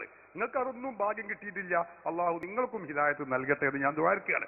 ഒരൊറ്റ കാര്യം ഞാൻ ചോദിക്കുന്നു, ഈ സ്വഹാബികൾ, നിങ്ങൾ മൗലവിമാരോട് ചോദിക്കണതൊക്കെ, ഈ സ്വഹാബികൾ, താബിഉകൾ, തബഉ താബിഉകൾ, ഇവർക്കുള്ള സലഫ് മുൻഗാമികൾ നമ്മൾ ഒറ്റ വാക്കിൽ പറയാം. ആരെങ്കിലും പറഞ്ഞോ അള്ളാഹുവിന്റെ റസൂലിനെ വിളിച്ച് തേടിയാൽ, റസൂലുള്ളാഹിന്റെ ഖബറിന്റെ ജാറത്തിങ്കൽ ചെന്ന് തവസ്സുല് ചെയ്താല്, ശഫാഅത്ത് തേടിയാല് ഓ മുശ്രിക്കാണ്, കാഫിറാണ്, അവൻ ജൂതനാണ്, ക്രിസ്ത്യാനിയാണ് എന്ന് പറഞ്ഞ ഒരൊറ്റ സ്വഹാബിയെ കാണിച്ചു തരാൻ കഴിയോ? ഒരൊറ്റ താബിയെ കാണിച്ചു തരാൻ കഴിയോ? ഒരൊറ്റ തബഉ താബിയെ കാണിച്ചു തരാൻ കഴിയോ? ഒരു മദ്ഹബിന്റെ ഇമാമിനെ കാണിച്ചു തരാൻ കഴിയോ? കഴിയില്ല. നിങ്ങൾക്ക് കഴിയില്ല. നിങ്ങളെ പറ്റിയല്ല കേട്ടോ, നിങ്ങൾക്ക് ഏതായാലും കഴിയില്ല, മൗലവിമാർക്കും കഴിയില്ല. എന്നാ പഠിച്ചോളൂ നിങ്ങൾ. കേരളത്തിലെ മുജാഹിദ് പറയുന്നത് എന്താ? മുജാഹിദിന്റെ ഇസ്ലാഹി മാസികയാണ്, ഞാൻ വായിക്കാം. ആഗ്രഹ സഫലീകരണങ്ങൾക്ക് വേണ്ടി നിങ്ങൾ കേട്ടോളൂ. മഖ്ബറകൾ തേടിപ്പോവുകയല്ല നാം വേണ്ടത്. അത് ഇസ്ലാമിന്റെയും മുസ്ലിങ്ങളുടെയും പാരമ്പര്യമല്ല, മറിച്ച് മക്ക മുശ്രിക്കുകളുടെയും ജൂത ക്രിസ്ത്യാനികളുടെയും സമ്പ്രദായമാണ്. അപ്പൊ ആഗ്രഹ സഫലീകരണത്തിന് വേണ്ടി മഖ്ബറയിലേക്ക് പോയാൽ അവൻ ജൂതനാണ്, അവൻ ക്രിസ്ത്യാനിയാണ്, മക്ക മുശ്രിക്കാണ്. കേരളത്തിലെ മുജാഹിദ് മലയാളത്തിൽ എഴുതി വെച്ചിരിക്കുന്നു. നിങ്ങൾക്ക് വേണമെങ്കിൽ പരിശോധിക്കാം. ഞാൻ പറയുന്നത് കളവാണെങ്കിൽ എന്നെ പിടികൂടാം. ഇവിടെ ഉറക്കെ വിളിച്ചു പറയാം. മുജാഹിദ് എഴുതി വെച്ചത് അങ്ങനെയാണ്. ഇത് ഞാൻ ചോദിക്കട്ടെ, സലഫ് സ്വാലിഹ് എന്ന് പറഞ്ഞ സ്വഹാബികളാണല്ലോ ഒന്നാമത്തെ ആളുകൾ. അവരെന്താ ഈ വിഷയത്തിൽ ചെയ്തത്? ഒരൊറ്റ സാമ്പിൾ ഞാൻ പറയാ. ഇമാം നവവി ഹിജ്റ 676 ജീവിച്ച വഫാത്തായ പണ്ഡിതൻ തന്റെ തഹ്ദീബുൽ അസ്മാഇ വൽ ലുഗാത്ത് ഈ ഗ്രന്ഥത്തിൽ രേഖപ്പെടുത്തി വെക്കുന്നു. ഉഖ്ബത്ത് ഇബ്നു ആമിർ റളിയല്ലാഹു അൻഹു സഹാബിയാണ്. അദ്ദേഹം ഉമറുൽ ഫാറൂഖ് റളിയല്ലാഹു അൻഹു രാജ്യം ഭരിക്കുമ്പോ ഷാമിലുള്ള ഇസ്ലാമിക ഖിലാഫത്തിന്റെ ഗവൺമെന്റിന്റെ ഉദ്യോഗസ്ഥനാണ്. ഷാമിൽപ്പെട്ട ഡമസ്കസ്, ഇന്നത്തെ സിറിയയുടെ തലസ്ഥാനം, ആ ഡമസ്കസ് മുസ്ലിമീങ്ങൾക്ക് ഫത്ഹായപ്പോ സഹോദരന്മാര് ചിന്തിക്കണം, അത് ഫത്ഹായ വിവരം പറയാൻ വേണ്ടി ബഹുമാനപ്പെട്ട ഉഖ്ബ റളിയല്ലാഹു അൻഹു മദീനയിലേക്ക് വരികയാണ്. ഉമർ റളിയല്ലാഹു അൻഹുവിനെ കാണുന്നു, വിഷയം പറയുന്നു. സിറിയയിൽ നിന്ന്, ഡമസ്കസിൽ നിന്ന്, ഷാമിൽ നിന്ന് മദീനയിലേക്ക് എത്തുന്നത് 7 ദിവസം യാത്ര ചെയ്തുകൊണ്ടാണ്. 7 ദിവസം യാത്ര ചെയ്തിട്ടാ മദീനയിലെത്തിയത്. അങ്ങനെ ഉഖ്ബ റളിയല്ലാഹു അൻഹു തിരിച്ചു പോകാൻ സമയത്ത് ചിന്തിക്കുന്നു, പടച്ചോനെ, എനിക്ക് ഇനി തിരിച്ച് 7 ദിവസം യാത്ര ചെയ്യാൻ കഴിയില്ല, ഞാൻ എന്താ യാത്ര ഒന്ന് ചുരുക്കി കിട്ടണം. എന്താ സ്വീകരിച്ച നിലപാട്? അദ്ദേഹം പോയത് ഇലാ ഹദ്റത്തി ഹബീബി റസൂലില്ലാഹി സ്വല്ലല്ലാഹു അലൈഹി വസല്ലമ തങ്ങളുടെ ഖബർ ശരീഫിലേക്കാണ്. റസൂൽ വഫാത്തായി, സിദ്ദീഖുൽ അക്ബർ വഫാത്തായി, ഉമറുൽ ഫാറൂഖ് രാജ്യം ഭരിക്കുമ്പോഴാ സംഭവം. അങ്ങനെ റസൂലുള്ളാഹിന്റെ ജാറത്തിങ്കൽ ചെന്നു. എന്തിനാ ചെല്ലുന്നത്? ഉദ്ദേശ സാഫല്യത്തിന് ചെല്ലുന്നു. അവിടെ ചെന്നിട്ട് പറഞ്ഞതെന്താ, ചെയ്തതെന്താ? തന്റെ യാത്രാ ദൈർഘ്യം ചുരുങ്ങി കിട്ടാൻ വേണ്ടി അള്ളാഹുവിന്റെ റസൂലിനെ ഇടയാളനാക്കി റസൂലിന്റെ ജാറത്തിങ്കൽ വെച്ച് ദ്വാരക്കുന്നു, റസൂലിനോട് ശഫാഅത്ത് തേടുന്നു. ഞാൻ പറയല്ല, ഇമാം നവവി പറയുന്നു. എന്നിട്ടോ ആ കാരണത്തിനാൽ 7 ദിവസം യാത്ര ചെയ്ത ഉഖ്ബത്ത് ഇബ്നു ആമിർ റളിയല്ലാഹു അൻഹു 2.5 ദിവസം കൊണ്ട് അങ്ങോട്ട് തിരിച്ചെത്തുന്നു. വറജഅ മിൻഹാ ഇല ശാമി ഫീ യൗമൈനി ബിനിസ്ഫിൻ, 2.5 ദിവസം കൊണ്ട് തിരിച്ചു പോകുന്നു. ബിദുആഇഹി ഇൻദ ഖബ്രി റസൂലില്ലാഹി സ്വല്ലല്ലാഹു അലൈഹി വസല്ലം, ആരംഭ റസൂലിന്റെ ഖബറിങ്കൽ ചെന്ന് ദുആർന്ന കാരണത്തിനാൽ, വതശഫഉഹി ബിഹി, റസൂലിനെ കൊണ്ട് ശഫാഅത്ത് തേടിയ കാരണത്തിനാലും ബഹുമാനപ്പെട്ട ഉഖ്ബ റളിയല്ലാഹു അൻഹു 7 ദിവസം ചെയ്ത യാത്ര 2.5 ദിവസമാക്കി ചുരുക്കുന്നു. തന്റെ വഴി ചുരുങ്ങി കിട്ടാൻ വേണ്ടി. ഞാൻ ചോദിക്കട്ടെ, മുജാഹിദിന്റെ നേതാവ് ഈ പുസ്തകത്തിൽ എഴുതിയത്, ഇങ്ങനെ ഒരാൾ ചെന്നാൽ അയാൾ ജൂതനാണ്, ക്രിസ്ത്യാനിയാണ്, മക്ക മുശ്രിക്കാണ്. എന്റെ ഇടത്തെ കയ്യിലുള്ള മുജാഹിദിന്റെ മാസിക എഴുതുന്നു. ഉഖ്ബത്ത് ഇബ്നു ആമിർ എന്ന റസൂലിൽ നിന്ന് ഇസ്ലാം പഠിച്ച സ്വഹാബി തന്റെ ആഗ്രഹ സഫലീകരണത്തിന് വേണ്ടി റസൂലുള്ളാഹി തങ്ങളുടെ ജാറത്തിങ്കൽ പോയി ശഫാഅത്ത് ചെയ്യുന്നു. ഞാൻ ചോദിക്കട്ടെ, ഇയാൾ സ്വഹാബിയല്ലേ, സലഫു സാലിഹല്ലേ? ഒരു മുശ്രിക്കായോ, കാഫിറായോ, ജൂതനായോ, ക്രിസ്ത്യാനിയായോ? മുജാഹിദ് പ്രസ്ഥാനം എവിടെ നിൽക്കുന്നു? ഉസ്താദ് തെറ്റിദ്ധരിച്ചതല്ല, നിങ്ങളെ മൗലവിമാര് തെറ്റിദ്ധരിപ്പിച്ചതാണ്. സഹാബിയായ ഉഖബത്ത് ബിൻ ആമിർ റളിയല്ലാഹു അൻഹു പഠിപ്പിച്ച തൗഹീദ ഞങ്ങൾ ഈ പറയുന്നത്. അത് രേഖപ്പെടുത്തി വെച്ചത് ലോകത്ത് തുല്യതയില്ലാത്ത പണ്ഡിതൻ ഇമാം നവവി റഹിമഹുല്ലാ തന്റെ തഹ്ദീബുൽ അസ്മാഇ വൽ ലുഗാത്തിലാണ്. ഹറക്കത്തിടാത്ത അറബി വാക്യങ്ങൾ വായിക്കാൻ അറിയുന്ന മൗലവിമാർ ഈ സദസ്സിലുണ്ടോ? കടന്നു വരണം, നിങ്ങൾ നോക്കണം, ഇത് ഉറപ്പുവരുത്തണം. ഞാൻ ഈ പറഞ്ഞ തെറ്റാണെങ്കിൽ 1000 കുതിരശക്തിയോടെ ഈ മൈക്കയുടെ മുമ്പിൽ വന്ന് വിളിച്ചു പറയണം. നിങ്ങൾ കഴിയുമോ? നിങ്ങൾക്ക് ഉമ്മ വെച്ച ആൺകുട്ടികളുണ്ടോ ഇവിടെ? ഞാൻ വെല്ലുവിളിക്കുന്നു. കഴിയോ?